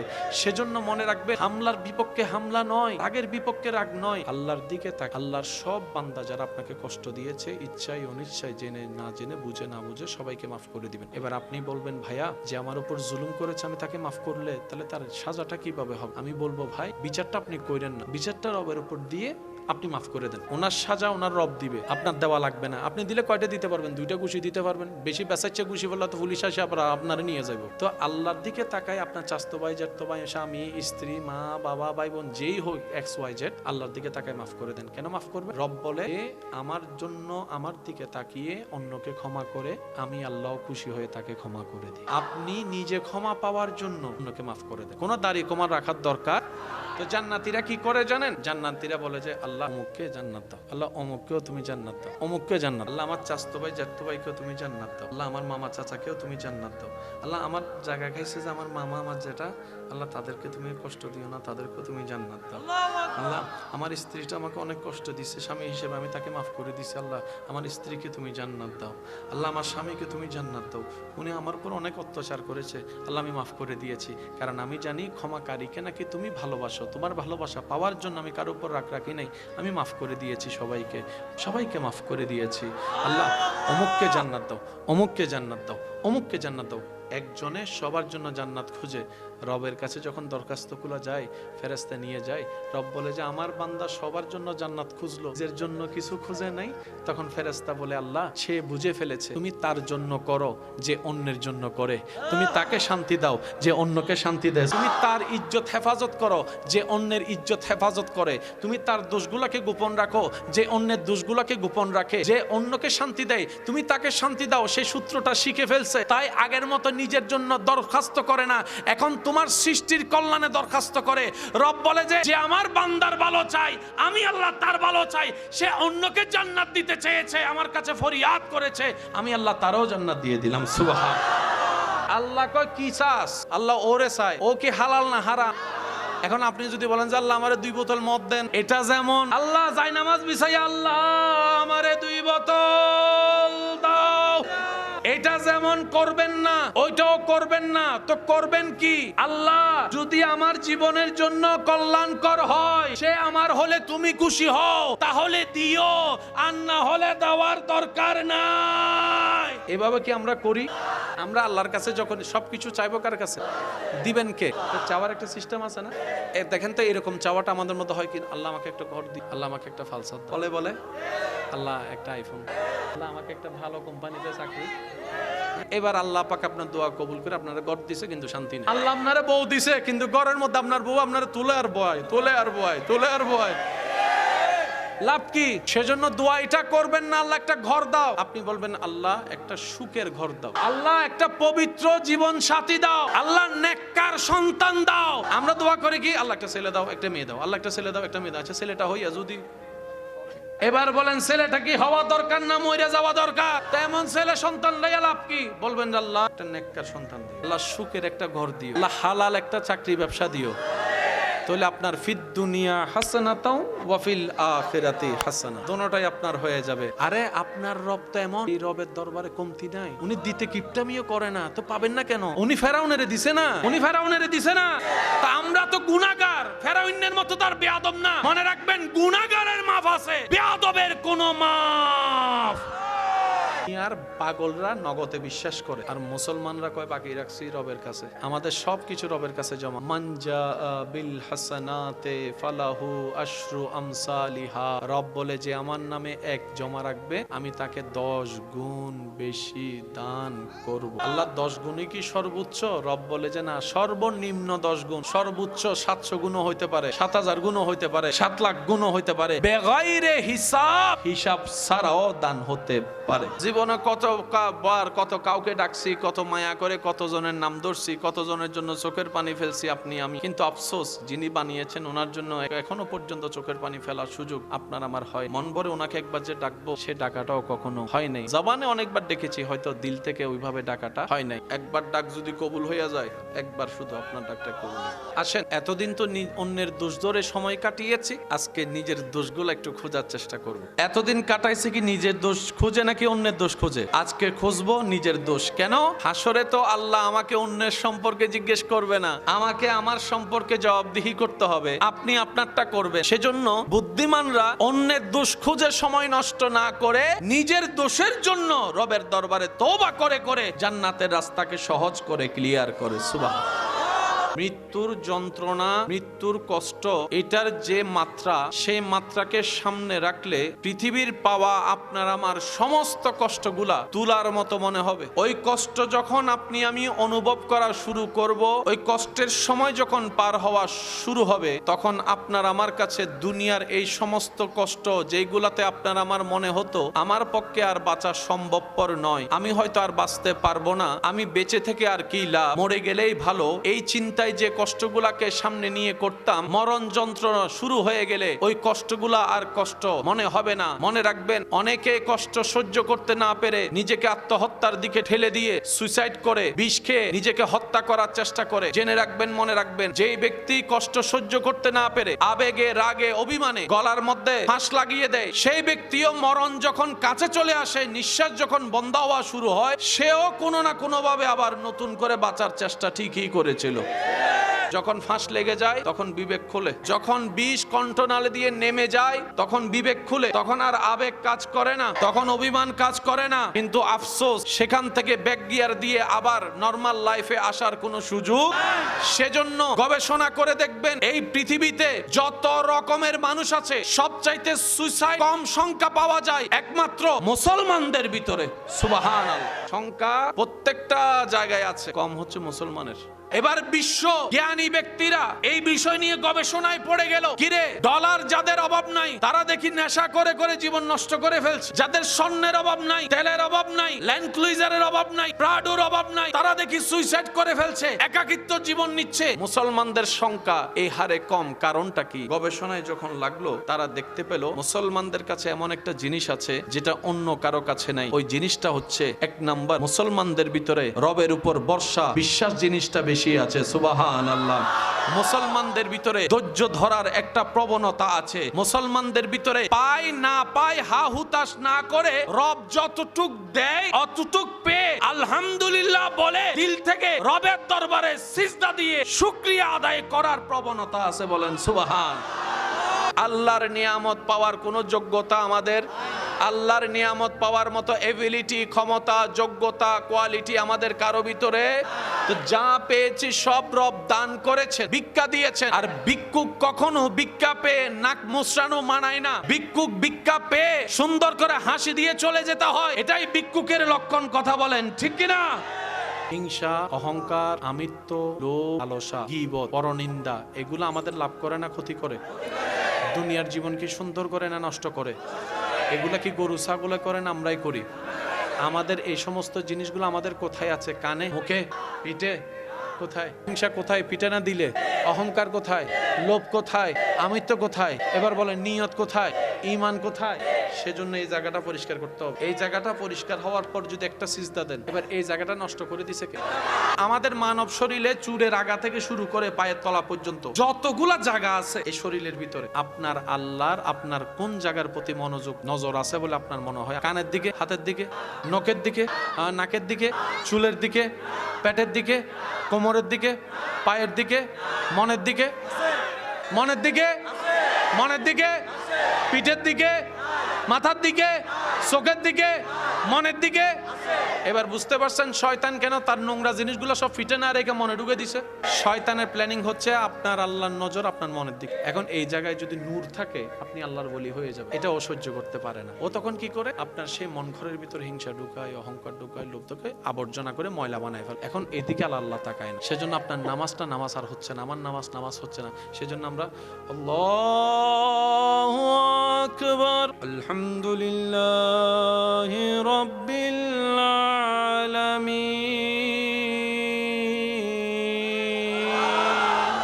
আর রহমানির রহিম। আরে মোবাইলটা তো ব্যাটের উপর ফালাই আসছি, আমার বউ যদি মোবাইলটা পায় তাহলে তো সব কিছু। এই জামিল কোন জায়গা থেকে লাগছে? এখানে আমার অনেক ভাই বোনের মনের একটা প্রশ্ন কয়, এমনি বসে থাকলে আজারে চিন্তা আসে না, যখনই নামাজে ঢুকি এরি খাইছে রে সব, মনে হয় যেন আমি বিশ্ব চিন্তাবিদ হয়ে গেছি। এগুলা করাচ্ছে কে?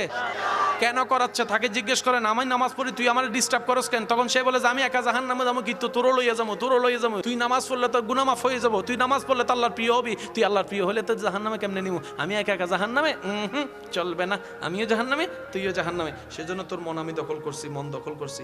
এবার বুদ্ধিমানরা চিন্তা করে খাইছে না, দেখ সবচেয়ে দামি জায়গার নাম, সবচেয়ে দামি জায়গা সিনার ভিতর সবচেয়ে দামি জায়গার নাম কলব, আর কি মন, যেটাকে আপনার বল। আমাকে যেভাবে হোক এই মনটারে ধুইতে হবে। সারফেসিল দিয়ে ধোয়া যাবে, ওপেন হার্ট সার্জারি করেও ধোয়া যাবে। ডাক্তাররা বললাম ডাক্তার আপনি তো ওপেন হার্ট সার্জারি করে সবকিছু দেখেন, আমার মনটা ধুয়ে দেন। কয় তুই পারলে আমারটা ধুয়ে দে। সব দেখছি, মনটা দেখিনি। এবার শয়তান যেহেতু জায়গা দখল করছে কোথায়? মনে। আমাদের মন ধুইতে হবে। শয়তান কি আলো না অন্ধকার? সে আলো সইতে পারে ফেসার মতো, সে শুধু রাতে বাইরে হয়। সে আলো সইতে পারে। কোরআন তেলাওয়াতের মধ্যে নূর আছে না নাই? আজানে নূর আছে না নাই? জিকিরে নূর আছে না নাই? এই নূরটা যেদিন আপনি এখানে জমাইতে পারবেন, এবার সওয়াবটা কোথায় জমা হয়, কোথায় লেখা হয়? দুই কাঁধে দুইটা কি আছে? ডান কাঁধের ফেরেশতা কি লেখে? সওয়াব। বাম কাঁধের ফেরেশতা কি লেখে? গুনাহ। আপনি যে জিকির করলেন এটাতে কি হয়েছে? গুনাহ না সওয়াব? তো সওয়াবটা কোন কাঁধে লিখবো? এই যে আপনারা পড়লেন সওয়াব সব এখানে জমা হয়েছে, কিন্তু এখানে তো কিছু জমা হয় না। জামিলা লাগে এখানে, আমরা এখানে জমাতে, এটাতে জমাতে এটা লাগবে, এখানে জমাইতে ওই ঈমানের নিয়তটা লাগবে। কিভাবে? আমি আমার আল্লাহর জন্য করছি, শুধু আল্লাহর জন্য, লিল্লাহ লিল্লাহ। কেউ শুনুক না শুনুক আমার কোনো আপত্তি নেই, আমি লা ইলাহা ইল্লাল্লাহ, আল্লাহর জন্য, আল্লাহ শুধু তোমার জন্য, তোমার জন্য, তোমার জন্য। তো একদিনে তো আপনি বলি হতে পারবেন না, ওই মনের স্পিডে তো আপনার হবে না। সেজন্য ভিতর থেকে যখন আপনি নিয়ত করবেন লিল্লাহে লিল্লাহে লিল্লাহে, আল্লাহ বলবেন আমি তোর জন্য, আমি তোর জন্য, আমি তোর জন্য, বলেন না সুবহানাল্লাহ। আল্লাহ যদি আহকামুল হাকিমিন হয়ে সেকেন্ডের কারো থেকে হিসাব নাই, যে তোর আমি যতটুকু হায়াত দিয়েছি সেকেন্ডের হিসাব আমার বুঝাই দে। যদি বুঝাই দিতে পারোস, আমার সন্তুষ্টি করতে পারোস, তাহলে জান্নাত দিব। একজন বান্দা দাঁড়ায় বলেন তো আমি আল্লাহর হিসাবে পার হয়ে জান্নাত যাব? নাই। সেজন্য আমরা আল্লাহর রহমতের আশাবাদ। আর হাসরের ময়দানে আল্লাহর সেই রহমত বান্দাদের জন্য যত ধরনের পদ্ধতিতে খুলবে, একটা পদ্ধতি হচ্ছে শাফাআতে মুস্তাফা নবী রাহমাতুল লিল আলামিনের সুপারিশ। সেজন্য হাসরের ময়দান আমরা আমলের উপর ভর করে যাব না, রবের দয়ার ভিক্ষুক হয়ে যাব। একাকি নামাজ পড়লে হবে কি হয় না? তারপর আলেমরা আমাদেরকে পরামর্শ দেয় তোমরা পারলে জামাতে গিয়ে নামাজ পড়ি, যদি কোথাও মসজিদ না পাও 5-6 জন থাকো, তোমরা জামাত করে নি। তো জামাত করলে ফায়দা কি? সবাই এক বাক্যে বলবেন সওয়াব বেশি। সওয়াব বেশির পিছনেও কিন্তু আরেকটা গভীর কারণ আছে। জামাতে নামাজ আদায়কারীর কারো একটা রুকু সিজদা তাসবিহ যদি রবের দরবারে কবুল হয়ে যায়, আদায়কারী নামাজির একটা আমল যদি রবের দরবারে কবুল হয়ে যায়, ফেরেশতা যখন সে আমল নিয়ে রবের কাছে যায়, রব জিজ্ঞেস করে আদায়কারী কি আর কেউ ছিল না? ফেরেশতা বলে যে আল্লাহ আরো 5-10 জন তো ছিল, কিন্তু তাদের ইবাদতের কোয়ালিটি আমাদের পছন্দ হয় নাই, যেটা তোমার দরবারে পেশ করা যায়। রব বলে যে একজনেরটা কবুল করলাম, আর গুলো যদি বাদ দিয়ে আমার বান্দারা তো কষ্ট পাবে, এরটা কবুল করলাম, এর উসিলায় ওদেরটাও কবুল করে নিলাম। সেজন্য একত্রিত হয়ে করাটা ভালো। এই যে আপনারা জানেন লাস্টে মুনাজাতের মধ্যে মুনাজাত করে কয়জন? আল্লাহ আমাদের সবাইকে তুমি মাফ করে দাও। দোয়া করছে কয়জন? সবাই মিলে কি বলছে? আমিন মানে কি? আমিন মানে হচ্ছে যে আল্লাহ উনি যে কথাটা বলছে আমরাও একমত। জবান খুলছে একজন, দোয়া করছে একজন, সবাই মিলে আমিন বলে স্বীকৃতি দিয়েছেন। এই এতগুলা আমিনের ভিতর একটা আমিন যদি কবুল হইয়া যায়, এবার আপনারাই বলেন জান্নাত পাওয়া কঠিন না সহজ? জান্নাত পাওয়া কঠিন না সহজ? আরে যার রব রব্বুল আলামিন, যার নবী রাহমাতুল লিল আলামিন, সে যদি জান্নাত না পায় আর কে পাবে জান্নাত? জান্নাত আর কে পাবে? রহমানের বান্দাই তো পাবে, রউফুর রহিমের উম্মতেই তো জান্নাত পাবে। কথা বলেন ঠিক কি না? জান্নাত পাওয়া সহজ, আমরা নিজেরাই রাস্তা কঠিন বানিয়ে ফেলি। আমরা কি আসলে আল্লাহ পাক কি আমাদেরকে দেন না, নাকি আমরা নিতে জানি না? ইন্নামাল আমালু বিন্নিয়াত কোথায় থাকে? এবার আপনি কাউকে দান করেছেন, দান করলে গুনাহ নাকি সওয়াব? এটা দিয়ে জান্নাত পাওয়া যাবে কি যাবে না? কিন্তু আপনি নিয়তের মধ্যে যদি বলেন যে মানুষ আমাকে বাবা বলবে, এবার বেশিরভাগ আমল নষ্ট হওয়ার পিছনে মনের একটা দায় আছে না না? সেজন্য নবী বলে আগে মন ঠিক করো, আগে মন মন মন মন মন, তারপরে কাম কাম কাম কাম। আমরা মনটা ঠিক না করে কামের মধ্যে এমন ভাবে লাগছি, এখন নিজের আমল দেখা অন্য জনের জাহান্নামী মনে হয়। এবার বলেন জান্নাত দিবেন কে? জাহান্নাম দেওয়ার সিদ্ধান্ত কার? কে কোন জায়গায় যাবে না যাবে এটা সিদ্ধান্ত কার? কিন্তু এই দায়ভার এখন আমরা নিয়ে নিছি। আর আমি নিজে জান্নাতি কিনা সেটার তো কোনো গ্যারান্টি। ইসলামের প্রাক সময়ে ইসলাম ধর্ম কবুল করার কারণে ওনাকে মানসিকভাবে শারীরিকভাবে বিভিন্নভাবে অত্যাচার কষ্ট দেওয়া শুরু করলো। মিস্টার আবু জাহেল অত্যাচার করতে করতে এমন পর্যায়ে গেল, 2 হাত বাঁধা দিল টান দিয়ে, 2 পা রশি দিয়ে টান দিয়ে বাঁধা দিয়ে উত্তপ্ত গরম মরুভূমিতে সূর্যের নিচে ওনাকে শোয়াই রাখলো। এই আরবের গরম সম্পর্কে সবারই কম বেশি জানা আছে। তো উপর থেকে যখন রোদ পড়ে, নিচে যদি বালি থাকে, গরমটা আরো 10 ডবল হয়ে যায়। হযরত জুনায়রা রাদিয়াল্লাহু তাআলা ওনাকে সাজা দেওয়া হচ্ছে। অপরাধ কি? ইসলাম কবুল করেছে, আল্লাহকে মেনেছে, নবীকে মেনেছে, এটাই ছিল ওনার অপরাধ। শেষ পর্যন্ত সেই কাফেররা একটা মূর্তি এনে ওনার চোখের সামনে নিয়ে বলে যে এখন যদি মূর্তিকে স্বীকার করো, মুহাম্মদকে যদি ছেড়ে দাও, আমি তোমাকে পানি দিব, আমি তোমাকে বাড়ি দিব, আমি তোমাকে সব দিব, এই দিব সেই দিব, শুধু একটু কাজ করো, এতটুক বলো আমি মূর্তিকে মেনে নিলাম, আমি মুহাম্মদকে ছেড়ে দিলাম, মুহাম্মদের রবকে ছেড়ে দিলাম। একজন মহিলা হযরত জুনায়রা রাদিয়াল্লাহু তাআলা আনহা বলে আমার জান চলে যেতে পারে, পরিবার চলে যেতে পারে, সন্তান চলে যেতে পারে, স্বামী চলে যেতে পারে, অর্থ চলে যেতে পারে, সুবহানাল্লাহ বলেন সুবহানাল্লাহ সুবহানাল্লাহ, আমার সব চলে যেতে পারে, এমনকি আমার জানটা বের হয়ে গেল, আমি ইসলাম ছাড়বো না, আমি ইসলাম ছাড়বো না। তখন সে রাগ করে ছুরি একটা নিয়ে চোখ দুইটারে অন্ধ করে দিছে। অন্ধ করে দেওয়ার পরে যখন চোখ থেকে রক্ত ঝরঝর করে পড়ছে, তখন ডাকছে আল্লাহ আল্লাহ আল্লাহ আল্লাহ আল্লাহ আল্লাহ। ওই যে শক্তি, ওইটা যেটার কথা একটু আগে বলেছিলাম, আল্লাহ আল্লাহ। যখন দেখেছে জবান থেকে আল্লাহ নামটা বন্ধই হচ্ছে না, শেষ পর্যন্ত রাগ করে ওখান থেকে চলে গেল। আর যেতে যেতে বলল, ও জোনেরা দেখছ আমার মূর্তিকে না মানার কারণে আমার মূর্তি তোকে অন্ধ করে দিয়েছে, মূর্তিকে মানলে তুই অন্ধ আর হতি না, পৃথিবীর আলো ঠিকই দেখতি। জোনেরা বলে মূর্তিকে মেনে এই আলো দেখার আমার দরকার নাই, আলো থাকা অবস্থায় যা দেখেছি, অন্ধ হওয়ার পর এখন আমি আরো বেশি দেখতে পাচ্ছি, আরো অনেক বেশি দেখতে পাচ্ছি, এমন কিছু দেখছি যা তোরা দেখতে পাচ্ছিস না। বলেন সুবহানাল্লাহ। তারা বলে জোনেরা মূর্তিকে না মানার কারণে চোখ হারাইছস, তোর আল্লাহ যদি সত্য হয়, তোর নবী যদি সত্য হয়, দেখি চোখ ফিরে দিতে বলতো, চ্যালেঞ্জ দিচ্ছে, চোখ ফিরে দিতে বলতো। জোনেরা রাদিয়াল্লাহু তাআলা সিজদায় পড়ে গেলেন। নবীর প্রেমিক জোনেরা সিজদায় পড়ে গিয়ে বললেন, আল্লাহ তোমার নামে চোখ হারিয়েছি, সেটা আমার সৌভাগ্য, আমার আর পৃথিবী দেখার দরকার নেই, আমি দেখেছি তোমার হাবিবের চেহারা মোবারক, আমি দেখে নিয়েছি আল্লাহ, আমার আর পৃথিবী দেখার কোনো স্বাদ নাই মাওলা। কিন্তু আমি আজকে চ্যালেঞ্জের শিকার হয়েছি, তারা চ্যালেঞ্জ করেছে তুমি রব যদি সত্য হও, তোমার নবী যদি সত্যি হও, তাহলে আমার চোখের আলোক যাতে ফেরত আসে। চ্যালেঞ্জ দিয়েছে, আল্লাহ গো আমার জন্য আমি চোখ চাচ্ছি না, তোমার ইজ্জতের খাতিরে আমার চোখ আমাকে আবার ফেরত দাও, তোমার নবীর ইজ্জতের খাতিরে চোখ আমাকে ফেরত দাও। এইভাবে কান্না করতে করতে জুনায়রা রাদিয়াল্লাহু তাআলা দড়াই পড়ে ঘুমাই গেলেন, বেহুশ হয়ে গেলেন। ঘুম থেকে উঠে দেখে চোখ খুলে পৃথিবীর আলো আবার দেখতে পাচ্ছে। মুসলমান হচ্ছে সে জাতি যারা ভেঙ্গে পড়ে গেলেও আবার নতুন করে দাঁড়াতে পারে। মুসলমানদেরকে এমন আল্লাহ শক্তি দিয়েছেন যে শক্তিটা আর কারো কাছে নাই। কিন্তু আমরা নিজেদের শক্তি কখনো চিনিই না, যে আমি এটা আলগালাম, এটা কিসের শক্তি? শরীরের যে জিনিসটা আলগালাম এটা হচ্ছে শরীরের শক্তি, আরেকটা হচ্ছে মনের শক্তি। রাতের 2টা 3টা বাজে যখন আসার সময় রাস্তার মধ্যে দেখেন কুত্তা একটা বসে রয়েছে, এর আয় না, কিসের ভয়? মনের মধ্যে সাহস, শক্তি, একটা হচ্ছে শরীরের শক্তি যেটা ওনার কাছে আছে কিন্তু পা আগাচ্ছে না কেন? আর যাদের মনের শক্তি আছে তারা কুত্তার ফাঁস দিয়ে চলে যায় ফুলাইয়া এমনি করে। তাহলে একটা হচ্ছে শরীরের শক্তি আর একটা হচ্ছে মনের শক্তি। এবার এই দুই প্রকারের শক্তি আমাদের সবার ভিতর আছে না নাই? আমাদের সবার ভিতর আছে না নাই?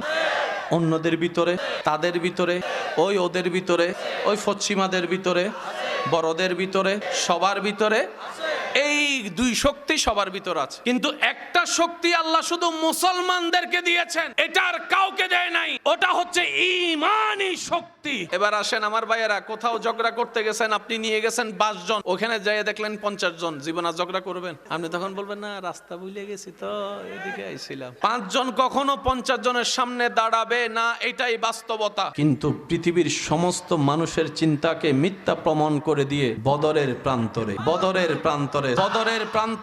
313 জন আনুমানিক সাহাবা বদর অভিমুখে রওনা হচ্ছে। যুদ্ধের মতো যথাযথ সরঞ্জাম নেই, বিরোধী দলে 1000 জনের অধিক সৈন্য, তলোয়ার তাদের পরিপক্ক। মুসলমানদের তলোয়ার নাই তেমন, বল্লম নাই তেমন, ওট নাই তেমন, ঘোড়া নাই তেমন। আবার অন্যদিকে পেটের মধ্যে ক্ষুধা।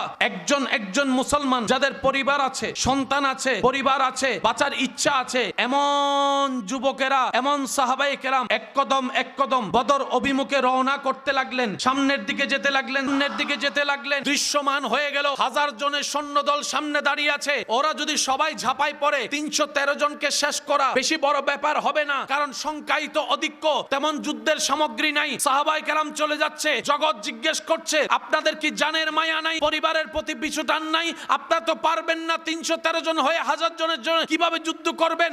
আপনারা কোন সাহসে যাচ্ছেন? সাহাবায়ে কেরাম উত্তর দেয়, এখানে দেহ ফেল হয়ে যায়, এখানে মন ফেল হয়ে যায়। আজকে আমাদের কদম সামনের দিকে যাচ্ছে মৃত্যুর ভয় না করে। এটা হচ্ছে প্রেমের শক্তি, ঈমানি শক্তি। 2 হাত তুলে দেখাই, বলেন ঠিক কিনা? রোগী যখন কোনো বড় রোগে আক্রান্ত হয়, ডাক্তার রোগীকে কখনো রোগ সম্পর্কে জানায়? যার রোগ হয়েছে সে না জানার অধিকার। তখন ডাক্তার মহোদয় বলে আপনার সাথে কে এসেছে? আমার ভাই আসছে। ঠিক আছে, ওনাকে একটু আসতে বলেন, আপনি একটু দিকে গিয়ে বসেন। যা শোনানোর তারে শোনাই, রোগীরে শোনাই। ডাক্তারকে আমরা বললাম ডাক্তার মশাই, যিনি রোগী ওনাকে না শুনে আপনি অন্যকে শোনাচ্ছেন কেন? হে তেরে যদি আমি শোনাই, হে মরার আগে মরে যায়। কেউ যখন কোনো অসুস্থ হয়, শরীরে কোনো রক্তক্ষরণ হয়, তখন যারা ডাক্তারের কাছে নিয়ে যায় তারা বলে যে এই চোখ খোলা রাখ, চোখ খোলা রাখ। আরে কিচ্ছু হয় না বেটা, এর চেয়ে বড় রোগে মানুষ ভালো হয়ে গেছে, তুই এগুলো কোনো ব্যাপার নেই। এই 2 মিনিট পৌঁছাইতে লাগবো, এখন আর আধা ঘন্টা। রুগীরে শোনাই 2 মিনিটে, এই তো গাড়ি, এই তো চলে আসছে। তুই তো বেটা আমরা আসি না। যখন বলে আমরা আসি তখন কি ধরে? যখন সাহস দিতে প্রয়োজন হয় তখন হাত ধরতে হয়। আসি তো হাতে হাত লাগলে কেমন জানি মনের মধ্যে একটা শক্তি, সাহস। যখন মন খারাপ করে তখন কি হাত ধরে না, মাথায় হাত বুলাই? চিন্তা করিস না, কিছু না, এগুলো কিছু না। এটার একরকম রিয়াকশন, হাতে ধরলে সাহস। রোগী যত মানসিকভাবে শক্তিশালী হবে, সে রোগের সাথে তত বেশি যুদ্ধ করতে পারবে। করোনাকালীন অনেকে এসির ভিতর থাকা, আর আমার রিক্সাওয়ালা ভাইয়েরা এমন কথা শোনা খাইছে। একজনে কয় আমি ফান খাই, আমার কি করুন হইব? আরেকজনে কইতেছে যে মাস্ক দিছে, হেতারে দেখছি করুন হইতেছে, মাস্ক দেয় না তারও করুণা হয় নাই। মেন্টালি আমি আবার চিকিৎসা বিজ্ঞানের বাইরে যাচ্ছি না, এগুলো মানুষের একটা ধারণার কি। সেজন্য বলা হয় ইন্নামাল আমালু বিন্নিয়াত। কখনো কল্পনা করেছেন ইন্নামাল আমালু বিন্নিয়াত কেন বলেছেন আমার রাসূল? প্রত্যেকটা কাজ নিয়তের উপর নির্ভরশীল। এবার বলেন কাজ কি ভিতরে না বাহিরে? নিয়ত। হাত কি ভিতরে না বাইরে? ঈমান। নবী বলছেন প্রত্যেকটা কাজ ভিতরের সাথে সম্পৃক্ত। তোমার ভিতর যত মজবুত হবে, তোমার কাজটা তত সুন্দর হবে। জামিলা কি আমাদের বাহিরে না ভিতরে? আমাদের বিশ্বাস লেভেল কি বরাবর আছে না কমছে? এটাকে একটু কি করতে হবে? আমাদের ঈমানটা একটু মজবুত করতে হবে। ঈমান কি বাহিরে না ভিতরে? সেজন্য মনে রাখবেন, মানুষের কাছে সবচাইতে দামি জায়গার নাম মাথা। মানুষের কাছে সবচাইতে দামি জায়গার নাম মানব দেহের ভিতরে মাথা। আর মুসলমানদের কাছে মানব দেহে সবচাইতে দামি জায়গার নাম সিনা। এই পেঁচগুলো না বুঝার কারণেই আমরা অঙ্কে ফেল হচ্ছি। a+b² প্রথম একটু সবারই কঠিন লাগে। মানুষের কাছে দামি জায়গার নাম, মুসলমানদের কাছে দামি জায়গার নাম। সেজন্য নিউটনের ব্রেন নিয়ে পরীক্ষা চলে, আইনস্টাইনের সে যোগ্যতা নিয়ে প্রশ্ন করে এখনো পরীক্ষা চলে, কিন্তু আবু বকর সিদ্দিক নিয়ে পরীক্ষা করার ক্ষমতা 1 লক্ষ নিউটনের 1000 বার ফরাইতে পারবে মৌলা আলী শের খুদা।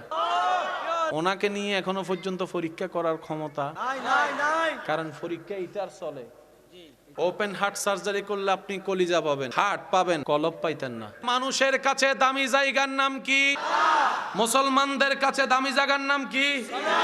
সত্যি করে একটা কথা বলবেন, নিজের দোষ স্বীকার করে। এই পর্যন্ত আপনার আমার বেশিরভাগ পরিশ্রম মনোযোগ কি সাজানোর জন্য চেষ্টা করেছি? সিনা নাকি মাথা? মাথা দুনিয়া পর্যন্ত শেষ, সিনা দুনিয়া তো চলে, কবরও চলে, হাসরও চলে, জান্নাতও চলবে, সিনা। যেটাকে কাজ করা দরকার সেটাতে কাজ, আর যেটাতে কাজ না করলেও চলবে। হযরত জয়নুল আবেদিন রাদিয়াল্লাহু তাআলা, যিনি কারবালার ময়দান থেকে ফিরে এসেছেন, যিনি দেখেছেন কারবালার ট্র্যাজেডি নিজের চক্ষে, মদিনা শরীফে ফেরত আসার পরে যখন এজিদ বাহিনীর একটা সদস্য নিজেকে বাঁচানোর জন্য মদিনাতে আশ্রয় নিয়েছে, থাকার কোনো জায়গা পাচ্ছে না, কোথায় থাকবে? মদিনাবাসীর কাছে গিয়ে যখন বলল, মদিনাবাসী বললেন একটা ঘর আছে যেখানে গেলে তোমার মেহমানদারির কমতি হবে না। জিজ্ঞেস করা হলো কোন সে ঘর? বলে যে ইমাম হুসাইনের ছেলে জয়নুল আবেদিনের ঘরে তোমাকে নিয়ে যাওয়া হবে। সুবহানাল্লাহ। এবার চোরের মন তো পুলিশ পুলিশ, চোরের মন পুলিশ পুলিশ। সে বলে যে ওনার বাবাকে আমি হত্যা করেছি, এটা যদি উনি বুঝতে পারে তাহলে তো আমাকে মেরেই ফেলবে। ওখানে বাঁচার জন্য আসলাম, এখানেও মরণ, ওইখানেও মরণ। ইমাম জয়নুল আবেদিনের ঘরে গেলেন, যাওয়ার পর ইমাম জয়নুল আবেদিন নিজের বিছানা ছেড়ে দিলেন ওনাকে থাকার জন্য। খাবার যা আছে নিজে না খেয়ে ওনাকে খাওয়ালেন। 3 দিন রাখার পর ওই মানুষটার ভিতরে একটা মনুষ্যত্ব জেগে উঠছে। আমার কি হায়া শরম নাই? কার ঘরে আমি মেহমানদারি নিচ্ছি, যার বাপকে আমি হত্যা করেছি। সি সি সি সি। ভিতরে যখন তুফান শুরু হয়েছে, উনি 3 দিন পরে বলে যে আমাকে বিদায় দেন, আমি চলে যাব। ইমাম জয়নুল আবেদিন পকেট থেকে বের করে ওনাকে কিছু হাদিয়া দিয়ে বললেন রাস্তার খরচের জন্য এই টাকাগুলো রাখেন। এবার সেই ব্যক্তির অন্তরে তুফানটা আরো বড় হয়ে গেল।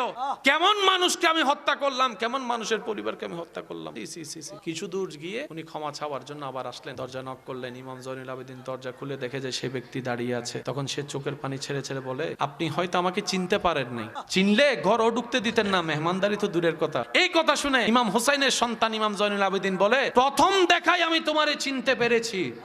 যে প্রথম দেখায় আমি তোমাকে চিনতে পেরেছি। আমাকে চিনতে পারার পরও ঘরে ঢুকতে দিলেন, থাকতে দিলেন, খাইতে দিলেন, ব্যাপার তো বুঝলাম না। এবার যেই কথাটা ইমাম জয়নুল আবেদিন বলেছে, ইমাম জয়নুল আবেদিন ইমাম হুসাইনের সন্তান বলে, ওই দিন তোমরা যা করেছিলে সেটা তোমাদের চরিত্র, আজকে আমি যা করেছি সেটা আওলাদের রাসূলের চরিত্র, মুসলমানের চরিত্র। সুবহান। যত ঝামেলার মূল, যত ফেসের মূল, সব ফেসের মূল হইল পেটটা যদি না থাকতো আর কোনো ঝামেলা। খাবার খাইলে পেট ভরে, অন্যকে খাওয়াইলে মন যখন ভরে যায়, খিদা লাগে। আমার মা বোন যারা ঘরে রান্না করে, যাদের রান্নায় সবাই খায় পেট ভরে, দিন শেষে দেখবেন ওনারাই আর খাবার পায় না। যাদের মজা মজা রান্নাগুলা সবাই খেয়ে পেট ভরে সুন্দর করে আঙ্গুল ছাড়তে থাকে, দিন শেষে দেখা যায় ওনারা ঝোল আর আলো ছাড়া ওনাদের নসিবে কিছু। এবার আমি আমার বোনকে গিয়ে বললাম, বোন আমার রান্নায় তো সবাই পেট ভরে খাইলো, তোমার কি খিদা লাগে নাই? সারাদিন পরিশ্রম করছে, সন্ধ্যার দিকেও লাগছিল, 8টার দিকেও লাগছিল, 9টা থেকে যখন সবাই খেয়ে খেয়ে প্রশংসা করতেছে, আমিও যখন দেখতেছি সবাই প্রাণ ভরে খাচ্ছে, ওদের খাওয়া দেখে আমার মন ভরেছে। মন ভরার সাথে সাথে আমার পেটের ক্ষুধা চলে গিয়েছে, বুঝতে পারি। তাহলে আপনার মন ভরার সূত্র হচ্ছে অন্যের পেট ভরান। এখন আমরা করি কি? সেজন্য আমাদের খাবার আছে, মনে শান্তি নাই, ঘর আছে, মনে শান্তি নাই, গাড়ি আছে, মনের শান্তি নাই, পরিবার আছে, মনের শান্তি নাই, নাই নাই নাই, কিচ্ছু নয়। কারণ নিয়ম তো নিয়ম। শান্তি দেন কাকে? যে অন্যকে শান্তি দেয়। এবার বলেন, আল্লাহ কি আমগরে শান্তি দেয় না নাকি আমরা নিতে জানি না? আল্লাহ কি দেয় না নাকি আমরা নিতে জানি না? এবার আওয়াজ দিয়ে বলেন, দোষটা কাদের? ব্যর্থতা কাদের? কমতি কাদের? আল্লাহ কি প্রেম করতে কইছিল? গেছি কারা? ছেঁকা খাইছি কারা? ছেঁকা খাইয়া বেকা হইছি কারা? দোষ দিতেছি কার উপর? তাহাজ্জুদ পড়া তোমার কাছে চাইলাম, তুমি আমারে দিলা না। গুনাহগারের মাফ আছে, বেয়াদবের কোনো মাফ? আল্লাহর ট্যাক্স সাইডে রাখেন, আপনার নিজের কাছে চিন্তা করে দেখেন, বেয়াদব যদি আপনার কাছে আইসা বেয়াদব পে করে যদি আপনার কাছে মাফ চায়, নিজের বউরও মাফ করে নি মানুষে। ভুল করছো, ঠিক আছে, সরি। তুমি ভুলও করবা, আবার কইবা যে করছি কি হইছে? প্রথমটা ছিল কি? ভুল, পরেরটা কি? বেয়াদবি সব সময় রহমতের থেকে মারুম, সে যেই হোক, এক্স ওয়াই জেড। আর বেশিরভাগ বেয়াদবি হয় 2 কারণে, হয়তো অহংকারের কারণে, না হয় হিংসার কারণে। এবার বলেন, এই 2টা জিনিস আমাদের কি লাভ করে না ক্ষতি করে? এবার বলেন, একজন মানুষ 40 বছরের সম্পত্তি কামাইছে 40 কোটি, কেউ যদি চাই দিবে? ভাইয়ে চাইলে, ছেলে চাইলে, বউয়ে চাইলে, আমি মরলে, আমি মরলে। এখন তাকে যদি কেউ মাথার উপর ধরে, লহ লহ লহ, সব বাচ্চা থাকলে বাফের না। পৃথিবীর সব মানুষ, এমনকি মিস্টার ডোনাল্ড ট্রাম্পও ঠেকায় পড়ে গেলে চাচারও বাপ ডাকবে, নীতি থেকে সরে যাবে, রাস্তা ভুলে যাবে, রং পাল্টাই ফেলবে, সারা জীবনের কামানো সম্পদ যদি জান বাঁচাতে হয় দিয়ে দিবে। কিন্তু একমাত্র মুসলমান জাতি জান পর্যন্ত দিয়ে দেয়, ঈমান দেয় না। মৃত্যুর কথা শুনলে সবাই দাঁড়িয়ে যায়, মুসলমান এগিয়ে যায়। আমার অনেক যুবক ভাই বোনেরা দিনরাত পরিশ্রম করে, কেন? গোল্ডেন এ প্লাস পাওয়ার জন্য। Very good, golden A plus তো দরকার। গোল্ডেন এ প্লাস পেয়ে কি করবেন? ভালো একটা জব নিব, ভালো একটা ফ্যাক্টরিতে চাকরি নিব, ভালো একটা কোম্পানিতে চাকরি নিব। অনেক কোম্পানির মালিক এ মাইনাস পাইছিল, বড় বড় কোম্পানির মালিক পড়ালেখা এ মাইনাস পাইয়া কোটিপতি হইয়া এখন ফ্যাক্টরি দিয়ে বসে রয়েছে। এ মাইনাস ওয়ালার কাছে চাকরি খুঁজতে যায় গোল্ডেন এ প্লাস ওয়ালা। সেজন্য চাকরির দিকে মনোযোগের চাইতে উদ্যোক্তা হও। বেশিরভাগ বরকত আল্লাহ ব্যবসার মধ্যে রেখেছেন, হালাল ব্যবসায়। যাই করেন ছোটখাটো ব্যবসার সাথে থাকবেন, রবের উপর ভরসা করে হালাল ভাবে সততার সাথে, দেখবেন ওই ছোট্টটাকে আল্লাহ তাআলা এক সময় বিশাল। বাংলা সাবান আছে, কত সাবান আসছে বাজারে, কত সাবানে কত এড। বাংলা সাবান চুপ করে বসে রয়েছে, চলে বালামাল, বেশি এড লাগে না। সততা থাকলে প্রচারটা রবের পক্ষ থেকে হয়ে যায়। নিষ্ঠতা থাকতে হবে, আমি হালালে থাকবো, দুনিয়া উল্টে যাক, লস হলে লস, হালাল হালাল হালাল হালাল হালাল হালাল হালাল হালাল হালাল। প্রতারণা করব না, হালালে থাকবো। প্রতারণা করব না, হালালে থাকবো। আল্লাহর বান্দার সাথে দুই নাম্বারই করব না, ওই বান্দার আল্লাহ আপনার এক নাম্বার জিনিসটাকে হাইলাইট করে দিবে। আমরা তো আসলে চাইতেও জানি না, নিতেও জানি না। আমরা চাইতেও জানি না, নিতেও জানি। হ্যাঁ, আমরা জানি, আসল কাজ জানি না। যত দুই নম্বরই আছে সব জানি। আর আমাদের সমাজে যারা দুই নম্বরই করে তাদেরকে বলা হয় চালাক। মানুষটা যে চালাক, জানো, যে ব্রেন কিরকম, কয় সে তো 10 জনের টুপি পরাই দিচ্ছে। যারা অন্যরে ঠকায় আমরা তাদেরকে কি বলি? চালাক। যে কয় চালাক সেও এক বোকা, যে নিজের চালাক ভাবে সে আরেক বোকা। ভাবে আমি আপনাদেরকে একটা সহজ সমীকরণ বলবো। যে ব্যবসার মধ্যে 100তে 20% লাভ, 80% লস যাবেন। যে ব্যবসার মধ্যে 100তে 90% লস, 10% লাভ যাবেন। যে ব্যবসার মধ্যে 100তে 100% লস যাবেন। আপনি যদি 2 টাকা দিয়ে 100 টাকা হারায় ফেলেন, লস। আর লস আমরা তো ভালো বুঝি। এবার দেখেন, একজন মানুষ 10 জনের রিজিকে হাত বসাইছে। এই 10 জনের রিজিকের মধ্যে মনে করেন 10 লাখ টাকা ছিল, একজনের হাতায় দিচ্ছে। সে আসলে নিজেরটা, ও 10 জনেরটা হাতায় নেই, নিজেরটা কিভাবে হাতাইছে দেখেন। নিজেরটা লস করলো, নিজের ছেলে মেয়ের রাস্তাও বন্ধ করে দিল, নাতিপতির রাস্তাও। এবার টোটাল হিসাব টান দেন, টোটাল হিসাব। পৃথিবীর বুকে আমাদের হায়াতে জিন্দেগিতে আপনি, আমি, আমরা এই পর্যন্ত যত ধরনের মারাত্মক কঠিন সিচুয়েশন পার করেছি, ফেস করেছি, কষ্ট পেয়েছি, মৃত্যুর 1 সেকেন্ডের কষ্টের সামনে এই কষ্টগুলার কোনো অস্তিত্বই নাই। পৃথিবীতে অনেক ধরনের মানুষ আছে না নাই? অনেক মতে চিন্তায় বিশ্বাসী মানুষ আছে না নাই? এই সমস্ত বিশ্বাসী, চিন্তাওয়ালা, পার্থক্য মানুষদের ভিতরে সুইসাইডের সংখ্যা মুসলমানদের কম, নেশার সংখ্যা মুসলমানদের কম। আজকে এই আয়োজনে চলেন একবার চেষ্টা করি, নাই মামার চাইতে কানা মামা অনেক ভালো। মন খুলে আপন সৃষ্টিকর্তাকে, রহমত দাতাকে, যিনি আপনার হাজার দোষ জেনেও গোপন করে রেখেছেন, ওই আল্লাহকে একটু মহব্বতের আওয়াজে বলেন, আল্লাহ, ইয়া আল্লাহ, ইয়া রহমান, ইয়া রহিম, ইয়া করিম, ইয়া সত্তার, ইয়া গফফার, ইয়া মালিক, ইয়া আজিজ, ইয়া আল্লাহ, ইয়া আল্লাহ। এখন কোন কাল? শীত থেকে বাঁচার জন্য সুইটার, কম্বল কি জানি কয় পড়ছেন নি? শরীরে কি শীত লাগে না গরম লাগে? সত্যি করে কইন। এবার দেখেন, নিজের শরীরের তাপমাত্রা নিজের জানা আছে না? নিজের শরীরের তাপমাত্রা খেয়াল করেন, মনোযোগ খেয়াল করেন, সাহস খেয়াল করেন। এবার আমার মুখে মুখে বলেন, বাংলাদেশ নাম নিছেন কি নেন নাই? শরীরে কোনো পরিবর্তন? এবার কোন? কাশ্মীর, আমেরিকা, লন্ডন, ইংল্যান্ড, তারপরে গাড়ি, তারপরে বলেন বাড়ি, কোনো পরিবর্তন? বলেন আল্লাহু আকবার। আবার হাত নামায় আবার তুলবেন, আল্লাহু আকবার। আবার করেন, আল্লাহু আকবার। এবার নিজের শরীর দেখেন। যারা যারা বলছেন নিজের শরীর দেখেন, যারা যারা বলছেন নিজের মনের শক্তি দেখেন, যারা যারা বলেছেন নিজের শরীর তাপমাত্রা দেখেন, যারা যারা আল্লাহু আকবার বলেছেন তাদের মনের স্পিডটা দেখেন। যখন মুসলমানরা বদরের ময়দানে রবের নামে আল্লাহু আকবার দিয়ে যখন ধ্বনি দিয়ে এগিয়ে যাচ্ছে, কারো গুনাহ জানের পরোয়া নাই, জানের মায়া নাই, পরিবারের মায়া নাই, খোদা ভুলে গিয়েছে, কোথায় আছে ভুলে গিয়েছে, তারা তখন শাহাদাত হওয়াটা নিজেদের জীবনের সফলতা মনে করতে শুরু করে দিয়েছে। চিৎকার দিয়ে বলেন সুবহানাল্লাহ। এই নিয়ামত আর কারো, বলেন এই নিয়ামত আর কারো, এটা আল্লাহ শুধু নাম করে দিস। আমাকে যারা দুই একজন ভালোবাসেন, আবদার করে একটা কথা বলে আপনাদের থেকে বিদায় নিব। জীবনে যতদিন বেঁচে থাকবেন কিছু কমন সহজ অভ্যাস করার চেষ্টা করবেন। তার মধ্যে একটা হচ্ছে রাত্রে ঘুমানোর আগে অজু করা। বলি সবাই রাত্রে ঘুমানোর আগে অজু করা। অজু করে শুয়ে যা কাজকর্ম আছে, অজু করার পরে যা কাজকর্ম আছে সব শেষ করে যখন চোখে ঘুম আসবে, ঠিক ওই মুহূর্তে নিজেকে আল্লাহর দরবারে আসামি হিসেবে পেশ করে বলবেন, আল্লাহ নিজের জন্য ক্ষমা চাইবেন। কয়টা কাজ? দুইটা। তৃতীয় নম্বর, চতুর্থ নম্বর কাজ, মন ভরে নবীজির উপর দরুদ পড়বে। কারণ আমাদের থেকে নবীর দরুদ পাওয়ার একটা হক আছে না নাই?